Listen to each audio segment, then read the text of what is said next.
অনুসরণ করে থাকে এবং তারা সুন্নতের মুযাকারা করে, সুন্নতের প্রশিক্ষণ নেয়, সুন্নতের প্রচার প্রসার করে, এই ব্যাপারে কোনো ভেদাভেদ নেই। বিগত প্রায় 20-30 বছর ধরেই এইভাবে কাজ চলে আসছে,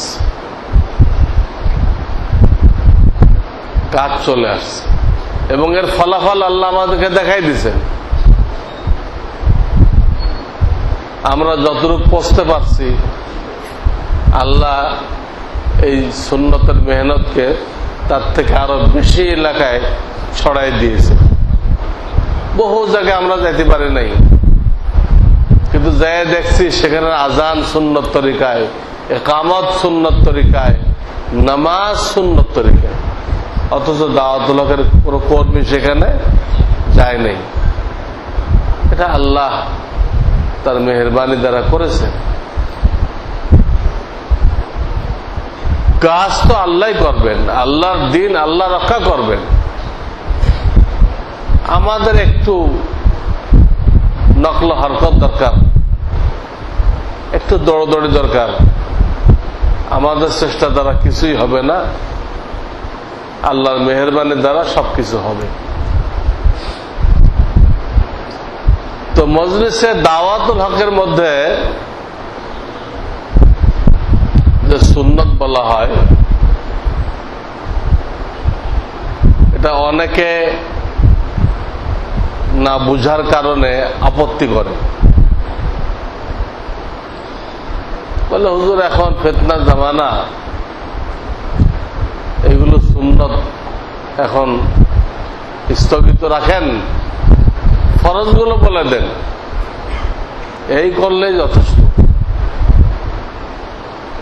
অনেকে এই ধরনের কথা বলে ফেলে, সুন্নতগুলো রাখেন, ফরজগুলো বলেন। ফিতনার জামানা, মানুষ আমল করতে চায় না। এই কথার দ্বারা বোঝা যায় যে মজলিসে দাওয়াতুল হক যে সুন্নত করে, এই সুন্নতের অর্থ তার সামনে ক্লিয়ার না, পরিষ্কার না। সুন্নতের দুটা অর্থ আছে।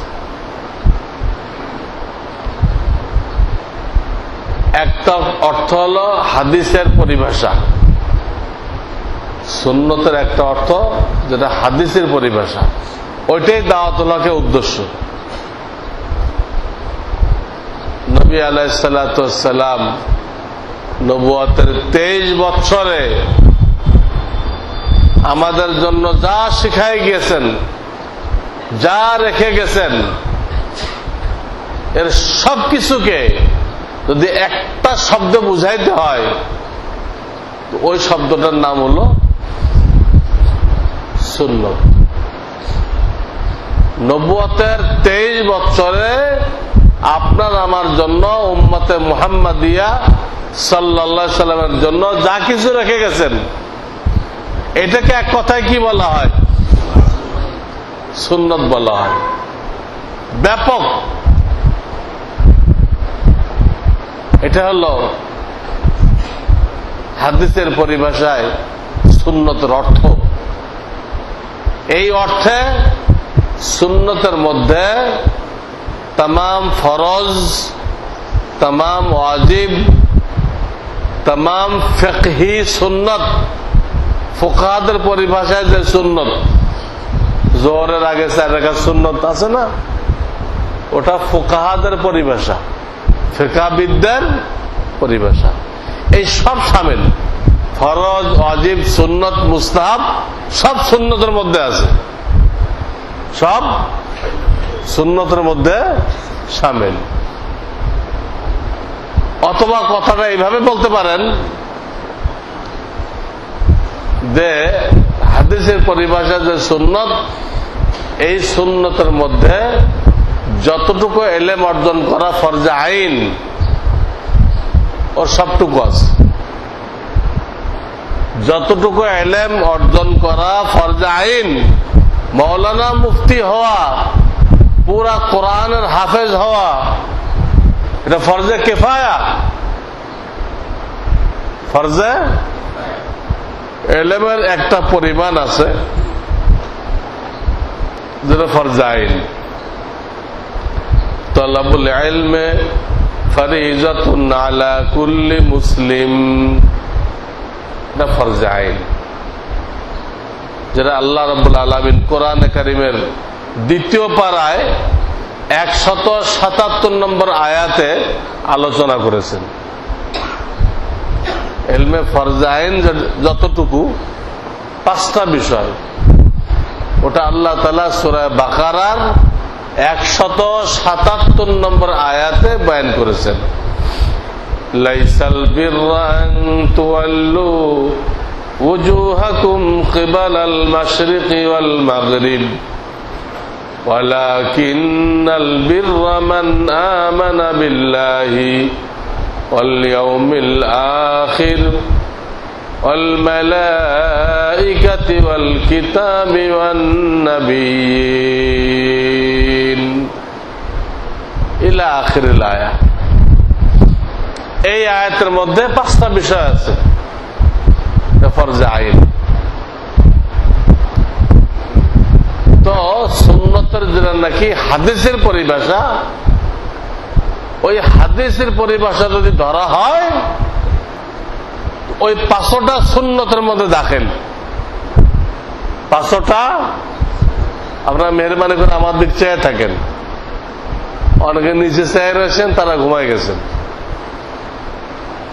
সময়টা যাতে কাজে লাগে, আসছি আমরা একটা নিয়তে, ইবলিস যাতে আমাদেরকে মাহরুম করতে না পারে, এই জন্য একটু চৌকান্না থাকতে হবে। চৌকান্না, হুঁশিয়ার থাকতে হবে। টেক দিয়ে বসা ঘুমের তাহারিমা, ঘুমের তাহারিমা। টেক দিয়ে বসা, হেলান দিয়ে বসে না, চোখ বন্ধ করে বসা, ঘুমের তাহারিমা। হাঁটুতে থুতনি লাগাই বসা, ঘুমের তাহারিমা। হাত দিয়ে পায়ের নলা পেঁচায় ধরা, ঘুমের তাহারিমা। আমাদের মুরব্বীরা বলছেন এগুলো ঘুমের তাহারিমা। এগুলো যে করবে সে বয়ান থেকে মাহরুম হয়ে যাবে।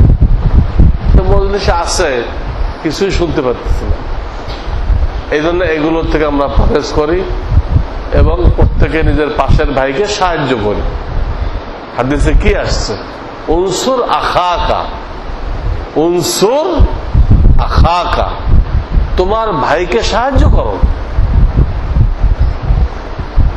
বুখারীর হাদিস, উনসুর আখাকা জালেমান আও মাজলুমান, সে জালেম হোক বা মজলুম হোক। এইখানে নিয়ে আসে ঘুমাই দিতেছে, সে জালেম না মজলুম? হ্যাঁ, জালেম, নিজের উপরে জুলুম করতেছে। তাকে সাহায্য করতে হবে, তাকে জুলুম করতে দেওয়া যাবে না। তো আমরা গোড়ায় ফিরে আসি। হাদিসের পরিভাষায় যে সুন্নত আছে, আলাইকুম বিসুন্নতি ওয়া সুন্নাতিল খুলাফাইর রাশিদিন, মানে সুন্নত শব্দ আছে কিনা? হ্যাঁ, আলাইকুম বিসুন্নতি ওয়া সুন্নাতিল খুলাফাইর রাশিদিন কিতাবুল্লাহি ওয়া সুন্নাতু রাসূলিহি। সুন্নত আছে কিনা? আল মুতামাসসিকু বিসুন্নতি ইনদা ফাসাদে উম্মতি ফালাহু আজরু শাহীদ, ফালাহু আজরু শাহীদ। আমাদের মিয়াতু শহীদ বললি, এটা মওজুআত থেকে, মওজু হাদিস। হাদিস হলো এইটা আমি যেটা বললাম। এইখানেও সুন্নত শব্দ আল মুতামাসসিকু বিসুন্নতি ইনদা ফাসাদ উম্মতি ফালাহু আজরু শাহীদ। এই যে হাদিসে বারবার সুন্নত শব্দ আসছে, এর এক অর্থ বললাম যে এই সুন্নতের মধ্যে ফরজ, ওয়াজিব, সুন্নত, মুস্তাহাব সব দাখিল। আর এক দিক থেকে চিন্তা করলে যতটুক এলেম অর্জন করা ফরজ আইন, ওর পুরাটুক এই সুন্নতের মধ্যে দাখিল। কতটুক এলেম শিক্ষা করা ফরজ আইন ব্যাখ্যা দিব না, ব্যাখ্যা এলাকার ওলামারা দিবেন, আমরা গুনি। ঈমান শিক্ষা করা, সবাই হাতের মধ্যে গোনেন। ইবাদত সুন্নত মোতাবেক করা, রিজিক হালাল রাখা, বান্দার হক আদায় করা, আত্মশুদ্ধি করা। এটা হয়েছে আরবিতে বলে আকায়েদ, ইবাদাত, মুআমালাত, মুআশারাত, আখলাকিয়াত। আরবিতে বলে, আমি বাংলায় বললাম। এই পাঁচটা বিষয়ের এলেম অর্জন করা ফরজ আইন, শিখতেই হবে। এই ব্যাপারে কাউকে ছাড় দেওয়া হবে না। আমার বাপে শিখায় নেই, অমুক তমুক, এগুলো চলবে না। বাপে শিখায় নেই, পরে তুমি যখন বাপ হয়ে গেলা সেখন কেন? তোমার বাপে শিখায় নাই, ভালো কথা, পরে তুমি যখন বাপ হয়ে গেলা তখন কি করছো? কোনো ওজর চলবে না। আল্লাহ শিখার এত ব্যবস্থা করছেন। মাদ্রাসা আছে, তবলিগ জামাত আছে, খানকা আছে, দাওয়াতুল হক আছে, শিক্ষার অনেক মাধ্যম রাখছেন আল্লাহ। এর কোন একটার জন্য আমাদেরকে পাবন করেন না যে এইটা দিয়েই শিখতে হবে, এটা বলেন নাই। যেটা দিয়ে তোমার সুযোগ হয় শিখো, শিখতে হবে। ফরজ এলেম শিখতে হবে। তোমার সুযোগ আছে, যাও, চিল্লায় যাও। তুমি বিবি বাচ্চার রিজিক নিয়ে এত ব্যস্ত, একদিন মেহনত না করলে তোমার খাওয়ার জোগাড় হয় না, তুমি চিল্লায় যেতে পারতেছ না। ঠিক আছে, তুমি ওলামাদের মজলিসে আসো, দাওয়াতুল হক আসো। এখানে কোন 3 দিন 40 দিন শর্ত না, 1 ঘন্টার জন্য আসেন।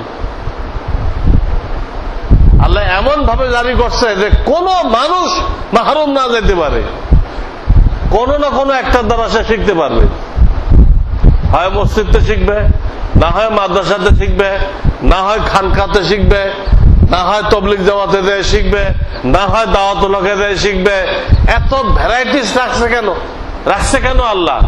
যাতে কোন মানুষ ওজর পেশ করতে না পারে যে আল্লাহ এই ফরজ এলেমটুক শিক্ষা করার সুযোগ আমি পাই নাই, আমি এত ব্যস্ত ছিলাম দুনিয়াতে বিবি বাচ্চার রিজিক নিয়ে, ফরজ এলেমটুক শিখতে পারি নাই। এই ওজর দেওয়ার কোন সুরত থাকবে না। তুমি মাসে একদিন 1 ঘন্টার জন্য আসতে পারো নাই, বুঝলাম তুমি 3 দিনের জন্য বেরোতে পারো নাই। তুমি মাসে একদিনের জন্য অমুক মাদ্রাসায় ওলামারা বয়ান করতো, নামাজের মস্ক করাইতো, মাসে একদিন এখানে যেতে পারো নাই তুমি? কি জব? তাহলে এলমে ফরজ আইন কয়টা হলো? ঈমান শিখতে হবে। এটা যে শিখতে হবে এটাই মুসলমানরা জানে না। ঈমান যে শিখতে হবে। আমরা তো পৈতৃক সূত্রে মুসলমান, আমরা তো আদমশুমারিতে মুসলমান, আমরা তো পাসপোর্টে মুসলমান। শরিয়াতে এর কোনো গ্রহণযোগ্যতা নেই। যার ঈমান তাকে শিখতে হবে। বাপের ঈমান বাপকে শিখতে হবে, ছেলের ঈমান ছেলেকে শিখতে হবে, মায়ের ঈমান মাকে শিখতে হবে, মেয়ের ঈমান মেয়েকে শিখতে হবে। ঈমান শিখতে হবে। সাহাবায়ে কেরাম 11 বছর পর্যন্ত ঈমানের মেহনত চালাইছেন। এরপরে 11 বছরের মাথায় লাইলাতুল মেরাজ হয়েছে, নামাজ আসছে। ঈমান শিখতে হবে।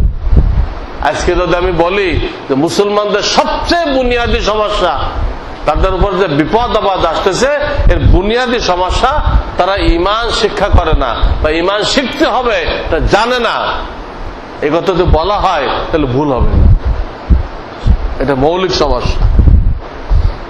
মুসলমানরা ঈমান শিক্ষা করার জন্য সময় দেয় না, সময় বের করে না। 2 নম্বর ইবাদত বন্দেগী, এই নামাজ, রোজা, উযু, গোসল, এগুলোতে সুন্নত ফিট করতে হবে। আমরা তো দেখা দেখি করতেছি, এই ইবাদত গুলো আমরা দেখা দেখি করতেছি। কোন আলেমকে রুকু দেখাইছি, সিজদা দেখাইছি?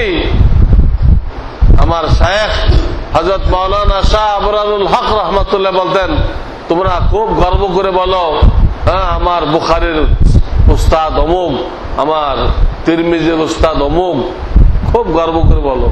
অমুকের কাছে বুখারী পড়ছি, অমুকের কাছে মুসলিম পড়ছি, খুব ভালো কথা। কিন্তু তোমার নামাজের সনদ কি? তুমি নামাজ কার কাছে পড়ছো?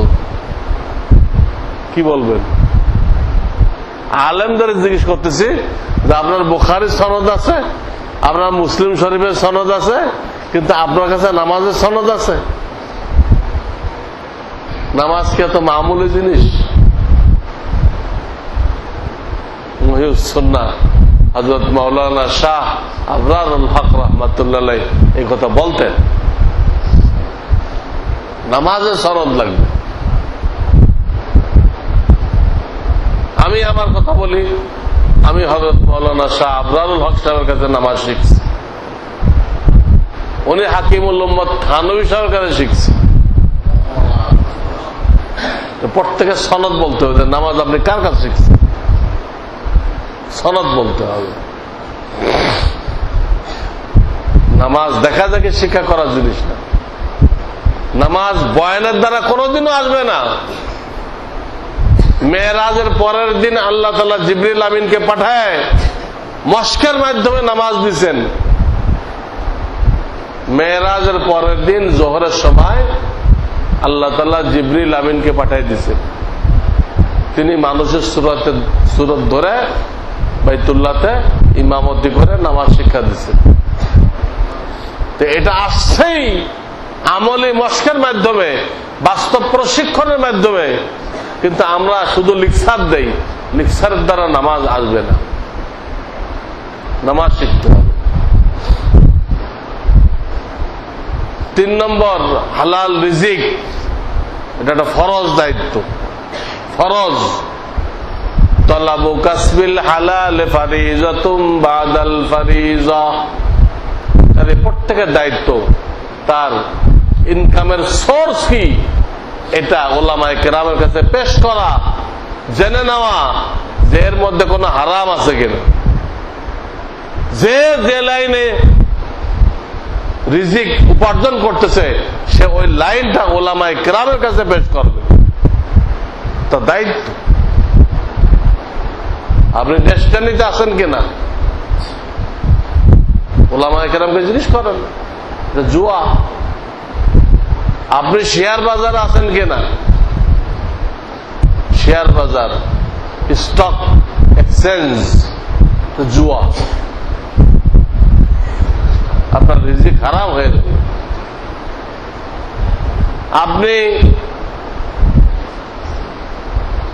আপনার পিতা মারা গেছে আরো কয়েক বছর আগে, আপনার বোনদেরকে কড়ায় ক্রান্তিতে তাদের পাওনা বুঝাই দিয়েছেন কিনা? স্থাবর অস্থাবর সম্পত্তি যা আছে বাপের, কড়ায় ক্রান্তিতে আপনার বোনদেরকে বুঝাই দিয়েছেন কিনা?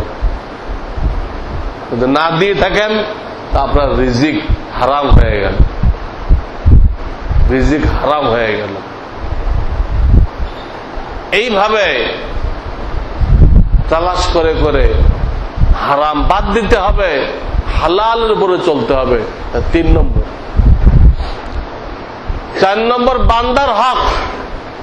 বান্দার মধ্যে 1 নম্বর বাপ মা। এই বাপ মা বেঁচে থাকলে 7টা হক, ইন্তেকাল করলে আর 7টা হক। কয়টা হলো তাদের হক? 14টা হক। আমরা জানি কিনা?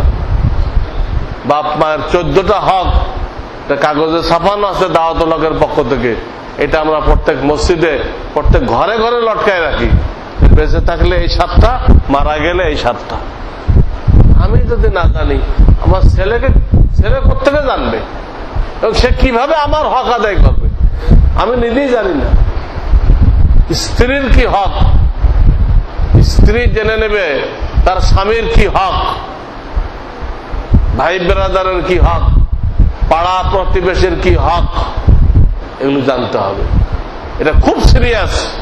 এই জন্য সিরিয়াস যে আল্লাহর হক আল্লাহ মাফ করে দিতে পারেন, এটা বান্দার হক, এটা মাফ করবেন না। আমাদের থেকে নেকি নিয়ে পাওনাদারকে দিয়ে দিবেন। এই দিক দিয়ে খুব সিরিয়াস। এটা 4 নম্বর। 5 নম্বর, অন্তরের ভিতরে জন্মগতভাবে 10টা রোগ আছে। জন্মগতভাবে কয়টা রোগ আছে? 10টা রোগ আছে। লোভ, লালসা, অহংকার, হিংসা, বিদ্বেষ, রাগ,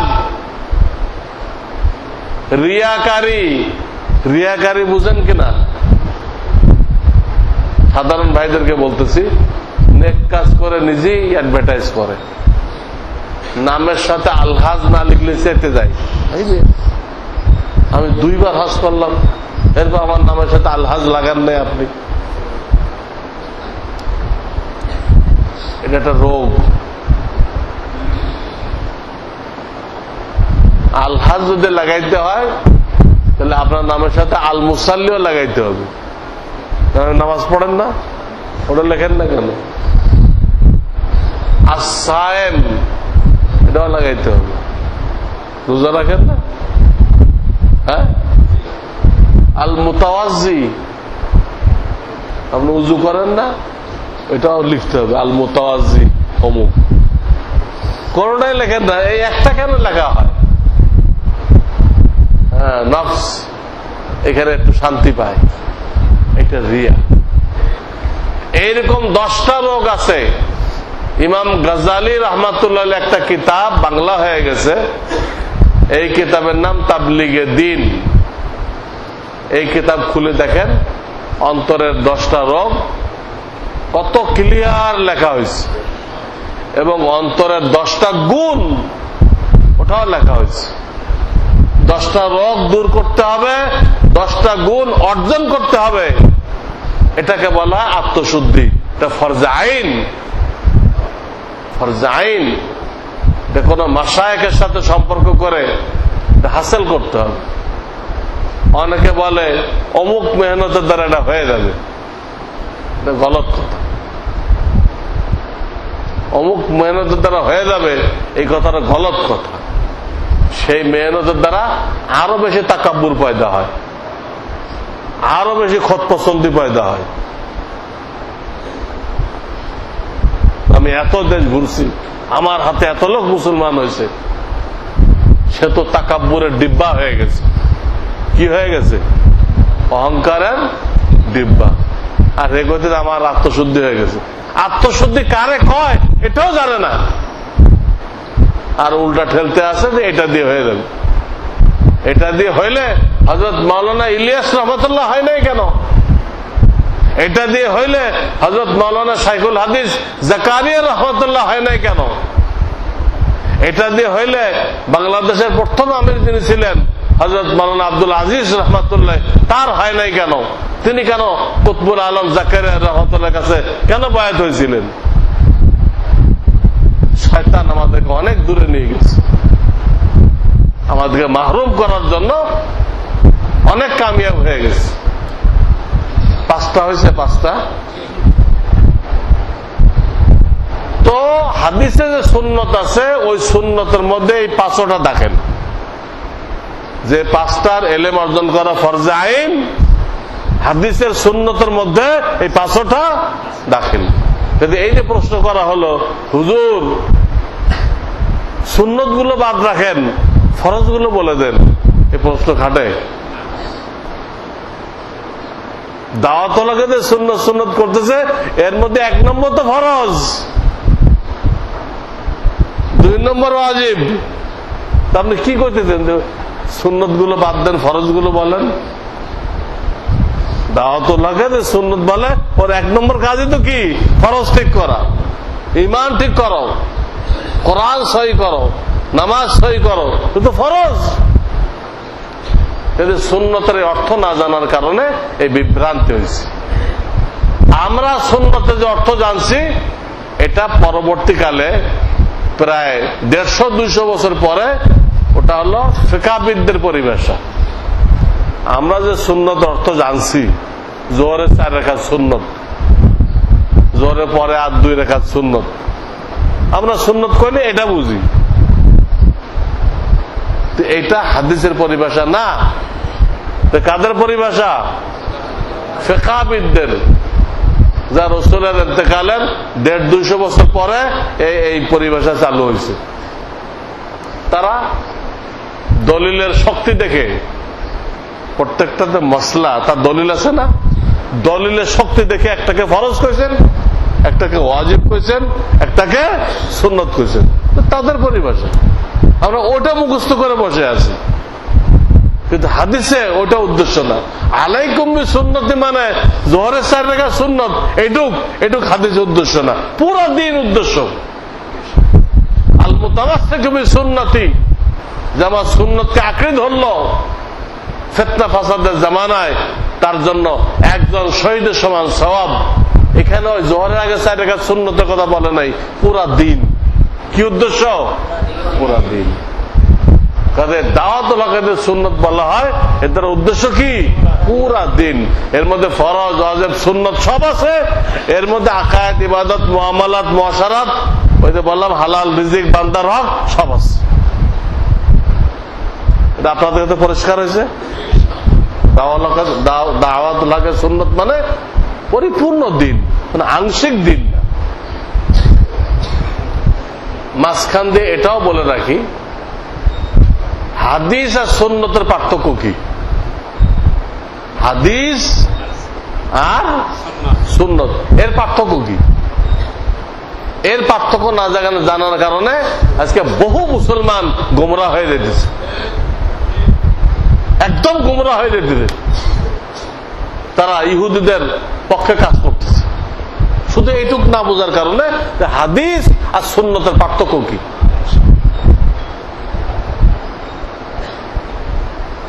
হাদিসের একটা নির্দিষ্ট অংশের নাম সুন্নত। হাদিসের কিতাবে যত হাদিস আছে, এর একটা নির্দিষ্ট অংশের নাম কি? সুন্নত। যেগুলো আল্লাহ রসুল উম্মতের জন্য বলেছেন,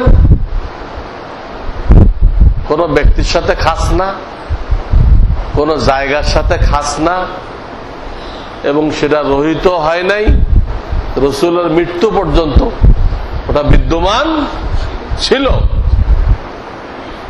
এই টাইপের হাদিসগুলোকে সুন্নত বলা হয়। যে হাদিসগুলো আল্লাহ রসুল কার জন্য বলছেন? উম্মতের জন্য। যেটা নিজের ব্যাপারে বলছেন সেটা সুন্নত বলা যাবে না। তিনি 11টা বিবাহ করছেন, তিনি মোহর ছাড়া বিবাহ করছেন, তিনি জানাবাতের হালাতে মসজিদে দাখিল হয়েছেন, ফরজ গোসল ওয়াজিব এই অবস্থায়, এটা সুন্নত না। তা আমাদের জন্য বলেন নাই। আবার অনেক কিছু বলছেন উম্মতের জন্য বলছিলেন, কিন্তু পরে আবার রহিত হয়ে গেছে। কি হয়ে গেছে? সেটাও কি না? সুন্নত না। যেমন হাদিসে আছে, তোমাদের ইমাম যদি বসে নামাজ পড়ায়, তোমরা সবাই বসে একটা দেখুন। বুখারীতে 6 জায়গায় আছে, বুখারী শরীফে 6 জায়গায় আছে, বুখারীতে আছে, কিন্তু আপনি সুন্নত বলতে পারবেন না। কেন? আর একটা হাদিস দিয়ে এটা রহিত হয়ে গেছে। হুজুরে মৃত্যুর আগে কয়েকদিন মসজিদে যেতে পারেন নাই, কয়েকদিন, 4-5 দিন। এর মধ্যে একদিন গেছিলেন জোহরের সময়, ওই দিনে তিনি নামাজ পড়াইছেন বসে, কিন্তু তাম সাহাবায়ে কেরাম যে ইক্তেদা করছে কি অবস্থায়? দাঁড়ায়। ওই হুকুম বহাল থাকতো, ইমাম বসে নামাজ পড়াইলে তোমরাও বসে ইক্তেদা করো, তাহলে সব সাহাবী বসে দিতেন। তারা দাঁড়ায় পড়লেন কেন? দাঁড়ায় ইক্তেদা করলেন কেন? বোঝা গেল ওই হুকুমটা কি হয়ে গেছে, রহিত হয়ে গেছে। এখন এটাকে আর সুন্নত বলা যাবে না। অর্থাৎ যেগুলো কোনো ওজরের কারণে করছেন ওটা সুন্নত বলা যাবে না। তিনি একখানে গেলেন, যেন বসে পেশাব করার কোনো ব্যবস্থা ছিল না, বসে পেশাব করতে গেলে উল্টা সিটা গায়ে আসবে, জায়গার পজিশন এরকম, তো দাঁড়াই করলেন। ওজরের কারণে, সমস্যার কারণে কি করলেন? দাঁড়ায় পেশাব করলেন। আপনি বলতে পারবেন না যে দাঁড়ায় পেশাব করা সুন্নত, কারণ হাদিসে আছে, এটা আপনি বলতে পারবেন না। ওটা তিনি ওজরের কারণে করছেন, তিনি উম্মতকে বলেন নাই, বরং উম্মতকে কি বলছেন?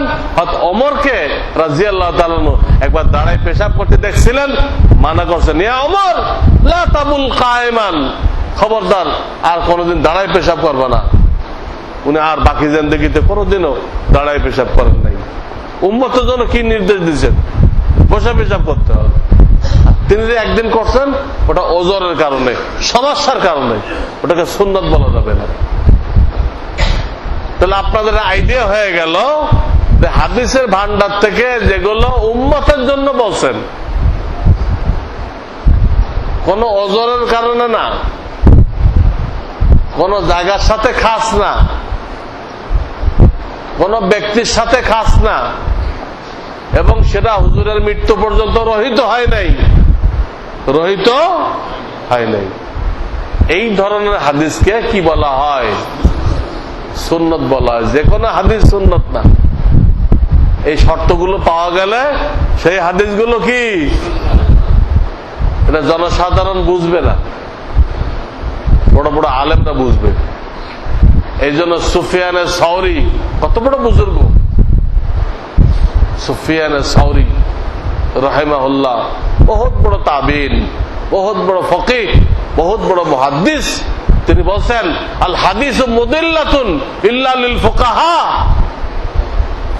সরাসরি কেউ হাদিস পড়লে সে গুমরাহ হয়ে যাবে, তবে যারা ফকিহ, বড় বড় আলেম, তারা গুমরাহ হবে না। আল হাদিসু মুদিল্লাতুন ইল্লা লিল ফুকাহা। হাদিস যাত্রার জন্য লেখা হয় নাই। বাজারে আইনের বই লেখা আছে না? আইনের বই আছে, আপনারা কিনছেন সবাই? কেন? ওটা আপনার আমার জন্য লেখা হয়নি, তো লয়ারদের জন্য লেখা আছে। আচ্ছা, বাজারে ডাক্তারি বই নেই, এটা আপনারা কিনছেন? কেনেন নাই কেন? কার জন্য লেখা হয়েছে? ডাক্তারদের জন্য। হাদিস ফিকহবিদদের জন্য জমা করা হয়েছে, আপনার জন্য না। আপনি যদি সরাসরি হাদিস রিসার্চ করেন, সোজা গুমরাহ হয়ে যাবেন, একদম গুমরাহ হয়ে যাবেন। আপনি বুঝবেন না যে হাদিস না সুন্নত। আমাদেরকে হাদিসের উপরে আমল করতে বলা হয় নাই। একটা হাদিস আপনি দেখাতে পারবেন না যে হাদিসের উপরে আমল করতে বলা হয়েছে। আর আমি ভুরি ভুরি হাদিস দেখাইতে পারবো যে আমাদেরকে সুন্নতের উপরে আমল করতে বলা হয়েছে। কিসের উপরে? সুন্নতের উপরে আমল করতে বলা হয়েছে। আমরা একটু আগে বললাম আলাইকুম বিসুন্নতি, আলাইকুম বি হাদিসই বলেন নাই, কি বলছেন? বিসুন্নতি। আল মুতামাসসিকু বিসুন্নতি, সুন্নাত। কিতাবুল্লাহি ওয়া সুন্নাতু রাসূলিহি, কি শব্দ আছে? সুন্নাত। মান আহইয়া সুন্নাতাম মিন সুন্নতি ফাকান্নামা আহইয়ানি, কি শব্দ আছে? সুন্নাত। লাউ তারাকতুম সুন্নাতা নাবিয়িকুম লা দালালতুম, লাউ তারাকতুম সুন্নাতা নাবিয়িকুম, কি শব্দ আছে? সুন্নাত। তামাসসুকুম বিসুন্নাতিন খায়রুম মিন ইহদাস বিদআতিন। তামাসসুকুন বিসুন্নাতিন, তামাসসুকুন বিহাদিসিন না, কিন্তু একটা ছোট সুন্নতকে আঁকড়ে ধরা, জবরদস্ত বেদাতকে আঁকড়ে ধরা থেকে ফজিলত বেশি। সব জায়গায় সুন্নত। মান আকালা হালালান ওয়া আমিলা বিসুন্নাতিন ওয়া আমিনান নাসু বাওয়াইকাহু দাখালাল জান্নাহ। কি শব্দ আছে? সব জায়গায় যেখানে আমলের প্রশ্ন আসছে আল্লাহ রাসূল সেখানে সুন্নাত ব্যবহার করছে, কোথাও হাদিস ব্যবহার করেন নাই। কাজে হাদিসের থেকে একটা নির্দিষ্ট অংশের নাম কি? হাদিস একটা সাগর, এর মধ্যে 23 বছরের যা ঘটছে সব আছে। এক জামানায় নামাজে কথা বলতো, হাদিসে আছে, কিন্তু এখন নামাজে কথা বলা যাবে? যাবে? যাবে না। এক জামানায় খণ্ডকালীন টাইম বিবাহ করা যাইতো, হাদিসে আছে। ওটা দেখে এখন জায়েজ করতে পারবেন আপনি? সব হাদিসে আছে, 23 বছরের সব হাদিসে আছে, কিন্তু এর মধ্যে অনেক রহিত হয়ে গেছে। ইসলাম একদিনে পূর্ণাঙ্গ রূপ নেয় নাই, আস্তে আস্তে আস্তে আস্তে নিচে, আর আগেরটা বাতিল হয়ে গেছে। ওটাকে কি রহিত হয়ে গেছে, ওটাকে কি বলা যাবে না? সুন্নত বলা যাবে না। একটা আইডিয়া আপনাদের হয়ে গেল হাদিস আর সুন্নতের। তা আপনাকে হাদিসের কিতাব দেখে আমল করতে বলা হয় নাই, আপনাকে ফিকহের কিতাব দেখে আমল করতে বলা হয়েছে। কারণ হাদিস থেকে যে সুন্নত গুলো আলাদা করা হয়েছে ওইটার নাম ফিকহ। হাদিস থেকে যে সুন্নত আলাদা করা হয়েছে সেটার নাম কি? ফিকহ। আপনাকে ফিকহের কিতাব দেখে দেখে আমল করতে বলা হয়েছে, হাদিসের কিতাব দেখে আমল করতে বলা হয় নাই। হাদিসের কিতাব দেখে আমল করতে যাইবেন তো গোমরাহ হয়ে যাবেন। হাদিসে আছে বারবার হাত তোলার কথা, হাদিস আছে বারবার। আবার বুখারী শরীফে আছে হুজুর একবার হাত তুলছেন। একজন সাহাবী অন্য সাহাবীদেরকে রাসূলের নামাজ দেখাইলেন, আমি রাসূলের নামাজ দেখাইবো, ভুল হলে বলবা তোমরা, এই কথা বলে তিনি রাসূলের নামাজ দেখাইলেন। কিন্তু সেখানে একবার হাত তোলার কথা আছে। কয়বার? একবার। এতগুলো সাহাবী ছিল, কেউ বললো না তোমার হয় নাই, তুমি একবার হাত তুললা কেন? তুমি রুকুতে যাওয়ার সময় হাত তোলো নাই কেন? তুমি রুকুতে ওঠার সময় হাত তোলো নাই কেন? কেউ বললো না। বোঝা গেল ওটা এক সময় নতুন নতুন যখন শিরক ছেড়ে আসছিল, নতুন নতুন, তখন বারবার হাত তুলে ওই শিরককে পিছিয়ে ফেলতে হয়েছিল। কিন্তু তাওহীদ যখন বসে গেছে তখন আর দরকার লাগে নাই, ওটা বাদ। এক জামানে আল্লাহ রাসূল যেখানে কুত্তা পাওয়া যায় কতল করতে বলছিলেন, আলাইকুম বিল কিলাব, যেখানে কুত্তা পাও কতল করে দাও। এখন যদি বলেন যেখানে কুত্তা পাওয়া যায় এটা কতল করা সুন্নত, এটা পরে রহিত হয়ে গেছে। আরবদের দিলের মধ্যে সাংঘাতিক কুত্তা প্রেম ছিল, যা এখন ইউরোপিয়ান আমেরিকানদের মধ্যে দেখা যায়। হ্যাঁ, গাড়ির মধ্যে কুত্তা লয়ে বসে আছে, ঘুমাইতে আছে, কুত্তা লয়ে ঘুমাইতে আছে। কুত্তা ছাড়া বোঝে না, কুত্তা লয়ে থাকে আর শুকুর খায় আর মদ খায়। এই হলো উন্নত জাতি। নাউযুবিল্লাহ। এই কুকুর প্রেম ছিল, ওটা খতম করার জন্য বলছিলেন। কুকুর প্রেম যখন খতম হয়ে গেল হুজুরে ওই হুকুম উঠাই নিলেন। কুত্তা পাইলে সবাই দৌড় দিত কুত্তা মারার জন্য, হুজুর ব্রেক করলেন। মা লাকুম ওয়ালিল কিলাব, আরে কুত্তার সাথে তোমাদের কি সম্পর্ক, থামো, আর কুত্তা মারা লাগবে না। বলেন আলাইকুম বিল আসওয়াদ, কালো গুলো মেরো, ফাইন্নাহু শাইতান, এটা হলো শয়তান, শয়তানের বাহন। এটা হুকুম এখন আছে। তো বহু কিছু হাদিসের কিতাব আছে যেটা এখন নেই। আমরা হাদিস পড়াই, আমাদের সামনে শত শত হাদিস এরকম আছে যেটা আমল করা যাবে না, রহিত হয়ে গেছে। বুখারীতে আছে স্ত্রীর কাছে গেছে, বীর্য বের হয় নাই, তো সব সাহাবায়ে কেরাম ফতোয়া দিয়েছে গোসল করা লাগবে না, উযু করে নাও।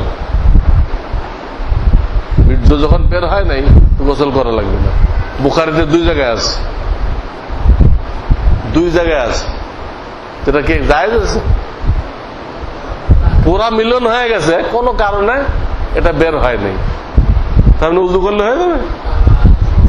এখন তো মশলা শুধু অগ্রভাগ যদি দাখিল হয় আর কিচ্ছু বের না হয় তাও গোসল ফরজ।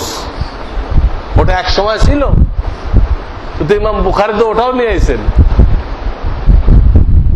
মুহাদ্দিসিনদের ওটা বাছনি করার দায়িত্ব না, কোনটা টিকে আছে কোনটা রহিত হয়ে গেছে এই দায়িত্বটা মুহাদ্দিসিনদের না। তাদের দায়িত্ব 23 বছরে সব লয়ে আসো, ইসলামের ইতিহাস সংরক্ষণ করো। ওটা বাছনি করার দায়িত্ব ফুকাহাদের। বাছনি করার দায়িত্ব কাদের? ফুকাহাদের। তাহলে হাদিস আর সুন্নতের একটা পার্থক্য বুঝে আসছে কিনা? প্রত্যেকটা সুন্নত হাদিস, প্রত্যেকটা সুন্নত কি হাদিস, কিন্তু প্রত্যেকটা হাদিস সুন্নত না, এটা মনে করে রাখেন। প্রত্যেকটা সুন্নত হাদিস, প্রত্যেকটা হাদিস সুন্নত না। তাহলে আপনার আমার নাম আহলে সুন্নত হইতে পারে, হওয়া উচিত, আমরা সুন্নত মানি, কিন্তু আমাদের নাম আহলুল হাদিস হওয়াটা গলত। আহলুল হাদিস হওয়াটা কি গলত? এই জন্য গলত, তাহলে আপনাকে 11টা বিয়ে করতে হবে একসাথে। হাদিসে আছে আপনি আহলুল হাদিস, আপনি হাদিস মানেন, হাদিসে 11 বিয়ে আছে, করেন 11টা। করেন। হাদিসে মোহর ছাড়া, মোহর দেওয়া ছাড়া বিবাহ করা আছে, করেন। আমি কতগুলো উদাহরণ দিলাম। ইমাম বসে পড়লে তোমরা বসে পড়ো, এটা করেন। বা মিলন হয়েছে, বীর্য বের হয় নাই, আপনি উযু করেন, হাদিস আছে। এই জন্য আহলুল হাদিস নামটাই গলত। এই নামটাই কি? এটা এমনি কোরআন হাদিসে কিন্তু আহলুল হাদিস পাওয়া যায়। এখন এরা যে অর্থ করতেছে ওই অর্থে না, এই শব্দটা আছে, হাদিসে আছে। হাদিস বিশারদদেরকে আহলুল হাদিস বলা হতো, কোন ফেরকা না, কোন ফেরকাকে না। বড় বড় পণ্ডিত যারা, আহলে এলেম কাকে বলা হয়? এলেম আল্লাহদেরকে। আহলে কোরআন কাকে বলা হয়? হাফেজদেরকে। আহলে দাওয়াত কাকে বলা হয়? তবলিগওয়ালাদেরকে। আহলে হাদিস কাকে বলা হয়? ইমাম বুখারী একজন আহলে হাদিস ছিলেন, ইমাম মুসলিম একজন আহলুল হাদিস ছিলেন। আর এখন যারা আহলুল হাদিস দাবি করতেছে, এদের সামনে বুখারী খুলে দিলে এক লাইন পড়তে পারবে? উনি আহলুল হাদিস, উনি ফাউন্ডেশন তরজমা কিনছে, কিনে কাটে কাটে এই গাঠির মধ্যে রাখছে, ওইতে বের করে করে আমাদের লোকদেরকে বিভ্রান্ত করে। এই আহলুল হাদিস, এর নামটাই গলত। আমার জীবনে একজন আহলুল হাদিস আমার সামনে আসছে, আমি তালাশ করি কিন্তু আমার সামনে আসে না, কিন্তু আমার কেস করতে একটা লোক এসে। তো আমি তাকে একটাই প্রশ্ন করছি যে আপনি যে আহলুল হাদিস, হাদিস মানতে হবে, তার একটা দলিল দেন, একটা হাদিস দেন। হাদিস মানতে হবে, তার একটা দলিল দেন। আর আমি যে আহলে সুন্নত ওয়াল জামাত, আমি সুন্নত মানি। অল জামাত মানে সাহাবীদের ব্যাখ্যার সাথে। এই জামাত মানে যে কোনো জামাত না, জামাত শিবির না, এই জামাত মানে জামাতে সাহাবা। এই জামাত মানে জামাতে সাহাবা। আমরা সুন্নত মানি, তার নিজের মত মতো না, সাহাবীদের যে ব্যাখ্যা ওই ব্যাখ্যা সহকারে মানি। আমি বললাম আমি আহলে সুন্নত, আপনাকে 20টা হাদিস দিব আমি এখন, হুজুর সুন্নত মানতে কইছে, আপনি একটা হাদিস দেন যেখানে হাদিস মানতে বলা হয়েছে। সে লোক হক্কা বক্কা খেয়ে গেছে, কিচ্ছু বলতে পারতেছে না। পরে বলল হুজুর আমাকে 3 দিন সময় দেন, আমি আপনাকে দেখাবো যে হাদিস মানতে বলা হয়েছে। আমি তাকে 3 দিন সময় দিচ্ছি। এরপরে প্রায় 15 বছর হয়ে গেছে। এই লোক আর কত হাদিস মানতে হবে এই মর্মে কোন হাদিস সে আমার কাছে আর আনে নেই, অসম্ভব। তাহলে হাদিস আর সুন্নতের একটা পার্থক্য বুঝে আসছে কিনা? প্রত্যেকটা সুন্নত হাদিস, কিন্তু প্রত্যেকটা হাদিস সুন্নত না। এবং আমাদেরকে হাদিসের কিতাব দেখে আমল করতে বলা হয় নাই। সুফিয়ান সওরি বলতেছেন হাদিস মানুষকে গুমরাহ করে দেয়। হাদিস ফকিহ হয়, বড় আলেম হয়, তাকে গুমরাহ করে না। আল হাদিস মুদিল্লাতুন ইল্লা লিল ফুকাহা, এই কথা যদি জেনে থাকে আপনাদের, আর 10 ভাইকে বুঝাইতে পারেন, ইনশাআল্লাহ বহুত বড় গুমরাহি থেকে রক্ষা পাওয়া যাবে, রক্ষা পাওয়া যাবে। আমরা এই পার্থক্যই বুঝি না যে হাদিস কি আর সুন্নত কি। হাদিস একটা সাগর, ওর একটা পার্টের নাম হলো, একটা অংশের নাম কি সুন্নত, ওইটা মানতে বলা হয়েছে। আর যে হাদিসগুলো সুন্নত পর্যায়ে আসে নাই, ওটা মানতে বলা হয় নাই। ওটা কিতাবে থাকুক, ওটা ফুকাহাদের জন্য লেখা হয়েছে, তারা ওখান থেকে দলিল খুঁজবে, আপনাকে আমল করার জন্য লেখা হয়নি। একবার আমার কাছে কিছু ডাক্তার ইঞ্জিনিয়ার আসলো মাদ্রাসায়, এসে জিজ্ঞেস করলো, হুজুর আরাফার ময়দানে আমরা যারা খিমার মধ্যে থাকবো, তারা জোহর আসর কি একসাথে পড়বো, না জোহরের টাইমে জোহর পড়বো, আসরের টাইমে আসর পড়বো? প্রশ্ন বুঝছেন? হাজিদের জন্য। আমি বললাম যারা নাকি মসজিদের নামেরাতে নামাজ পড়বে, হ্যাঁ, আমিরুল হাজ তার পিছনে, তারা জোহর আসর একসাথে পড়বে। আপনারা যারা খিমাতে থাকবেন, আপনারা জোহরের টাইমে জোহর পড়বেন, আসরের টাইমে আসর পড়বেন। আপনাদের জোহর আসর মিলাইতে হবে না। পরে তারা একটা হাদিসের কিতাব খুললো, এখানে তো কোনো খাস নেই, বলে আরাফার ভিতরে। তা আমি তাদেরকে ওই কথাটাই বললাম যে আপনি এই কিতাবটা আনছেন কেন? এই কিতাবটা কি আপনার জন্য লেখা হয়েছে? এটা একটা হাদিসের কিতাব, তা আমার জন্য লেখা হয়েছে, তা আপনার জন্য লেখা হয় নাই। আপনি আনছেন, এটা একটা অন্যায় করছেন। আমি যদি লর কিতাব নিয়ে অ্যাডভোকেটকে বুঝাই, লর কিতাব নিয়ে কারে বুঝাই, আমার জন্য অনধিকার চর্চা হবে, অনধিকার চর্চা হবে। বললে এই হাদিস পড়ে তো আমি মৌলানা হয়েছি, তা আপনি আমাকে কি বুঝাবেন? এই কিতাব আপনাদের জন্য লেখাই হয়নি, আপনারা ডাক্তার, আপনাদের কিতাব তো আর কেউ কেনে না, আপনারা কেনেন। এই হাদিস ফুকাহাদের জন্য লেখা হয়েছে, ওলামাদের জন্য লেখা হয়েছে। তারা দেখবে কোনটা আমলযোগ্য, কোনটা আমলযোগ্য না, তারা জাতিকে জানাই দিবে যে এইগুলো আমলযোগ্য, এগুলো আমলযোগ্য না, তারা জানাই দিবে। আপনার পড়লে তো গুমরা হয়ে দেবেন, আপনার পড়লে তো রফিয়াত আইন শুরু করবেন, আপনার পড়লে তো আমিন জোরে কইবেন। হুজুরে 1-2 বার আমিন জোরে কইছে, ফাতিহার শেষে যে আমিন আছে এটা বুঝানোর জন্য 1-2 বার কি কইছে, আমরা সবসময় আসতে কইছেন, আপনি তো বুঝবেন না। ওই হাদিস এনে বাধ্য করবেন যে না জোরে কইতে হবে, বুখারীতে আছে। অথচ ইমাম বুখারী একটা হাদিস আনতে পারে নাই যে না আমিন জোরে বলতে হবে, একটা হাদিস আনতে পারে নাই। আপনি গুমরাহ হয়ে যাবেন। তো দাওয়াত রাখা যে সুন্নত, এই সুন্নত ব্যাপক, এর মধ্যে পুরা দিন আছে, এবং সেই সুন্নত আর হাদিসের মধ্যে কি পার্থক্য, এটা আপনাদের মোটামুটি কি হয়ে গেল, আইডিয়া হয়ে গেল। এখন আপনার সামনে যদি বুখারী এনে কেউ চাপ সৃষ্টি করে, হুজুর বুখারীতে আছে, মানবেন না কেন? তারা পাকড়াও করেন, বুখারী কি তোমার জন্য লেখা হয়েছে? তুমি যে বুখারীর কথা কইলা, এটা বলাটাই তোমার অপরাধ, তোমার জন্য লেখা হয়েছে বুখারী। বড় বিজ্ঞ আলেমকে বলতে হবে, আর তারা উল্টাপাল্টা বলবেও না। আল্লাহ তাআলা আমাদের সকলকে বুঝার তৌফিক দান করুন। এই জন্য ওলামায়ে কেরামের সাথে জুড়ে থাকতে হবে, তাহলে সমস্ত ফিতনা থেকে আপনি হেফাজতে থাকবেন। ফিতনার জামানা, চতুর্দিক দিয়ে ইসলামের নামে বদ্দিনের দাওয়াত দেওয়া হইতেছে। ইসলামের নামে কেউ কাদিয়ানি মতবাদ প্রচার করতেছে, কেউ মওদুদি মতবাদ প্রচার করতেছে, কেউ শিয়া মতবাদ প্রচার করতেছে, সবাই কিন্তু ইসলামের নামে, সবাই ইসলামের নামে।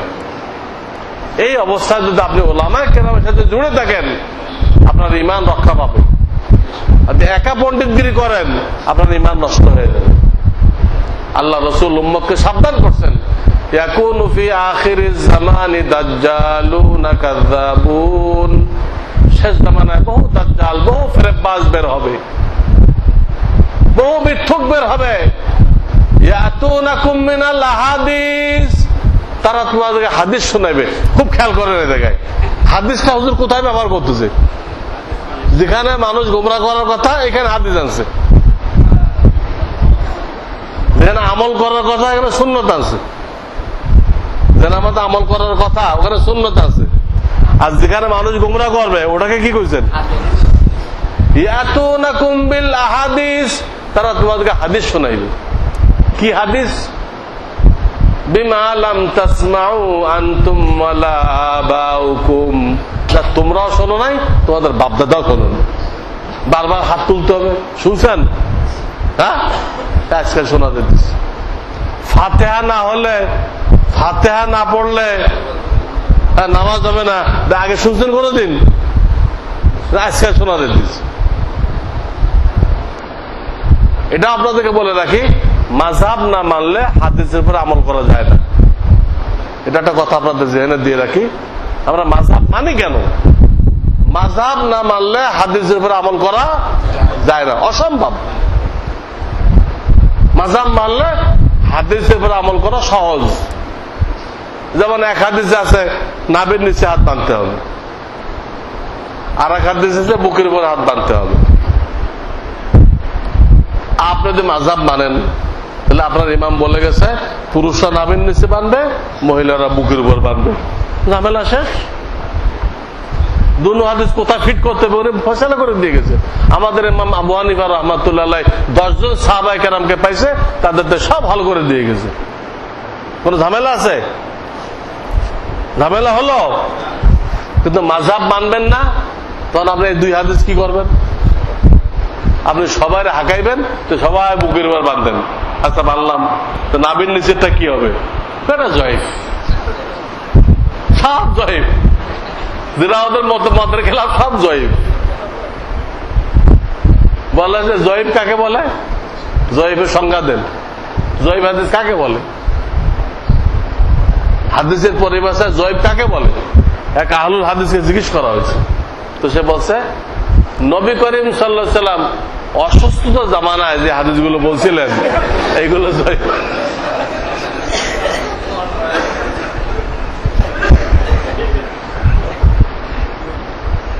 জয়ীফ কারে কয় এটাও জানে না, আর সব জয়ীফ কইতে আছে। আমরা মাযহাব মানে আমাদের কোনো ঝামেলা হইতেছে না। এরা মাযহাব মানে না, একটা হাদিস মানতেছে আর একটাকে অস্বীকার করতেছে। এইভাবে প্রত্যেকটা জায়গায় ইমামের পিছনে সূরা ফাতিহা পড়বেন না না পড়বেন, এক হাদিস দ্বারা কিছুটা মনে হয় যে পড়তে হবে, কিছুটা মনে হয়। লা সালাতা লিমান লাম ইয়াকরা বিফাতিহাতিল কিতাব, লা সালাতা লিমান, ওই ব্যক্তির কোন নামাজ নেই যে ফাতিহা পড়লো না। ও শেষে কিন্তু আরো কথা আছে, ছয়দান, এবং যে সূরা মিলাইলো না, ওটা কয় না কিন্তু ওরা, ওটা বলে ধরা খাইয়ে দেবে। ওই হাদিসে আছে ওই ব্যক্তির নামাজ হবে না যে ফাতিহা পড়লো না, সূরা মিলাইলো না। আর একটা হাদিসের মধ্যে আসছে মান কানা লাহু ইমামুন ফাকিরাতুল ইমাম লাহু কিরাতুন, যার ইমাম আছে তার ইমামের কেরাত তার কেরাত। এরপর আপনি কেরাত পড়েন তো রাসূলের কথা মানলেন না, আপনি বিশ্বাস করলেন না। রাসূল যে বলে গেছে যে ইমামের কেরাত তোমার কেরাত। এখন আপনি ইমাম মানেন, তাহলে আপনার ইমাম ফয়সালা করে দিয়ে গেছে। ওই যে প্রথম হাদিসটা যে ফাতিহা ছাড়া নামাজ নেই, উনি বলে দিয়ে গেছে ওই হাদিসটা যে ইমাম হবে তার ব্যাপারে বা যে একা নামাজ পড়বে তার ব্যাপারে, ওটা ইমামের পিছনে যে ইক্তেদা করে তার ব্যাপারে না, ফয়সালা করে দিয়ে গেছে। আর যে ইমামের পিছনে পড়বে তার জন্য এই হাদিস। কোন হাদিস? যার ইমাম আছে তার ইমামের কেরাত তার কেরাত। মাযহাব মানছি আমরা সহজ, আর যারা মাযহাব মানে নাই তারা সবাইকে হাঁকাইতে আছে ফাতিহা পড়তে হবে, ফাতিহা পড়তে হবে, তো সূরা মেলানোটা কম না কেন? ওটা তো ওই হাদিসে। সূরা মেলানোটা বলো না কেন? তো সবাই হাঁকাইতেছে যে ফাতিহা পড়তে হবে। আচ্ছা হাকাক, এখন প্রশ্ন তাহলে এই হাদিসের কি হবে? আল্লাহ রাসূল যে বললেন যার ইমাম থাকবে তার ইমামের কেরাত তারই কেরাত, ইমামের কেরাত। এই জন্য অন্য হাদিসে ইমামকে কারি বলা হয়েছে, আর কাউকে কারি বলা হয় নাই। ইদা আম্মান আল কারি ফাআমিনু, কারি সাহেব যখন আমিন বলে তোমরা আমিন বলো। এই কারি কাকে বোঝানো হয়েছে? ইমাম। তাহলে কেরাত কে পড়বে? ইমাম পড়বে। কারি যখন আমিন বলে ফাতিহার শেষে তোমরা আমিন বলো। আমাদের তো কারি বলা হয় নাই, শুধু ইমামকে কি বলা হয়েছে? কারি বলা হয়েছে। আর আহলুল হাদিসরা কি করবে? আমাদের তো সহজ, আমাদের তো সহজ করে দিয়ে গেছে যে ওটা ইমামের জন্য, একাকী নামাজের জন্য, আর যে ইমামের পিছনে এই হাদিস। ওরা কি করবে? সবাই ফাতিহা পড়ো। তা এই হাদিসের কি হবে? এটা জয়ীফ, এটা জয়ীফ, সব জয়ীফ। জয়ীফ তৈরি করার কারখানা। আহলুল হাদিসরা আহলে হাদিস নাম দিয়ে হাদিস অস্বীকার করতেছে, হাদিস অস্বীকার করতেছে। তারপরে দাঁড়ানোর সময় কি দুজনের পায়ের মধ্যে একটু ফাঁক থাকবে, না আরেকজনের পায়ের উপরে পা তুলে দিবেন? কি করবেন? এখানে দুই রকম হাদিস আছে। একটা হাদিস আছে, হ্যাঁ, তোমরা পায়ের সাথে পাও মেলাও, তোমরা পায়ের সাথে পাও মেলাও। আর একটা হাদিস আছে যে তোমরা তোমাদের পায়ের ডাইন পাশে জুতা স্যান্ডেল রাখবা না, এখানে ফেরেশতা থাকে। আবার বাম পাশেও রাখবা না, কারণ তোমার বাম পাশটা আর এক ভাইয়ের ডাইন পাশ। আর এক হাদিস, আপনার পাও বরাবর ডাইন পাশে জুতা স্যান্ডেল রাখবেন না, আর বাম পাশেও রাখবেন না। কেন? বাম পাশটা আর একজনের কি ডাইন, তার ফেরেশতা আছে। দুজনকে জুতা স্যান্ডেল রাখতে মানা করতেছে, তাহলে ওখানে জুতা স্যান্ডেল রাখার একটা জায়গা আছে। যদি জায়গায় না থাকতো তো মানা করা কোনো অর্থ হয় না। এখানে জুতা স্যান্ডেল রাখার তো কোনো জায়গায় না থাকতো আগের থেকে, ওরা যেভাবে পাও তুলে দেয় ঘাড়ের উপরে, এরকম যদি হইতো তাহলে এটা মানাই করতো না আল্লাহ রাসূল, এটা তরিকা হইতো। এখন আসেন আপনি কি করবেন? আমাদের ইমাম ফয়সালা করে দিছে তো ওই যুগে যে পায়ের সাথে পাও মিলাও, এর অর্থ হলো আকপাস না হওয়া। পায়ের সাথে পাও মেলার অর্থ কি? একজন আগে গেছে গা, একজন পিছিয়ে গেছে গা, এটা মানা করা হয়েছে। আর ওই হাদিসে বলেছে একটু ফাঁক থাকবে, যে জায়গায় জুতা রাখা যায়, কিন্তু আল্লাহ রাসূল মানা করছে ওই জায়গায় রেখো না। কোথায় রাখো? তোমার পায়ের নলার নিচে রাখো। এটা ব্যাগে করে জুতা নিয়ে যাও, প্রত্যেকে জুতার জন্য ব্যাগ বানাইবেন, সুন্দর কাপড়ের ব্যাগ বানাইবেন, ওর মধ্যে জুতা নিয়ে আসবেন। আপনার জুতার ধুলা যেন মসজিদে না পড়ে। ওই ব্যাগটা কোথায় রাখবেন? আপনার পায়ের নলের নিচে রাখবেন, এটাও বলে দিচ্ছে। ওখানে একটা ফাঁক থাকে, বসা অবস্থা কি থাকে? ওখানে একটা ফাঁক থাকে, তো সাইডে রাখতে মানা করছে। এই মানা করাটাই প্রমাণ যে ওখানে খালি জায়গা আছে। আর ওরা যেভাবে পাও রাখতেছে কোনো জায়গাই নেই ওখানে, তো মানা করলো কি? কি মানা করলো হুজুরে? আমরা ইমাম মানছি, আমাদের কোনো ঝামেলা নেই। এই জন্য কথাটা বলতেছিলাম যে মাযহাব যে মানবে না তাকে হাদিস অস্বীকার করতে হবে, সে হাদিসের উপর আমল করতে পারবে না। আর যে মাযহাব মানবে সে হাদিসের উপর আমল করতে পারবে। আল্লাহ তাআলা আমাদেরকে আমল করার তৌফিক দান করুক। এক মজলিস তো সব বলা যায় না, কিছু আমি ইঙ্গিত করলাম। এখন যদি আপনারা চান তাহলে নামাজের মশক হবে, আর যদি মনে করেন না আমার ক্ষুধা লেগে গেছে তাহলে একটা হাদিস পড়ে দোয়া করে দিয়ে দিন। মশক হবে? আপনার মতামত দেন। নামাজের মশক যদি চান তো হইতে পারে। আটটা কাজ রয়ে গেছে, আমি একটা হাদিস শুনবো যাতে আমার সাথে ওদের একটা নিসবাত, একটা সনদ হাসিল হয়ে যায়।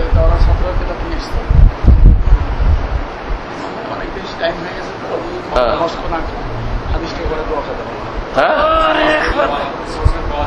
পাওয়া যায় না। তাহলে দাঁড়ায় যান, সংক্ষেপে করে দিই। সংক্ষিপ্ত নামাজের মস্ক হবে একটু দাঁড়ান। নামাজের আমলি মস্ক হবে, আমরা দাঁড়ায় দেই। ডাক্তার সাহেব ভালোই বলছে, ওনার যুক্তিটা খুব মজবুত, যে আপনাকে পাওয়া যায় না, এটাও ঠিক।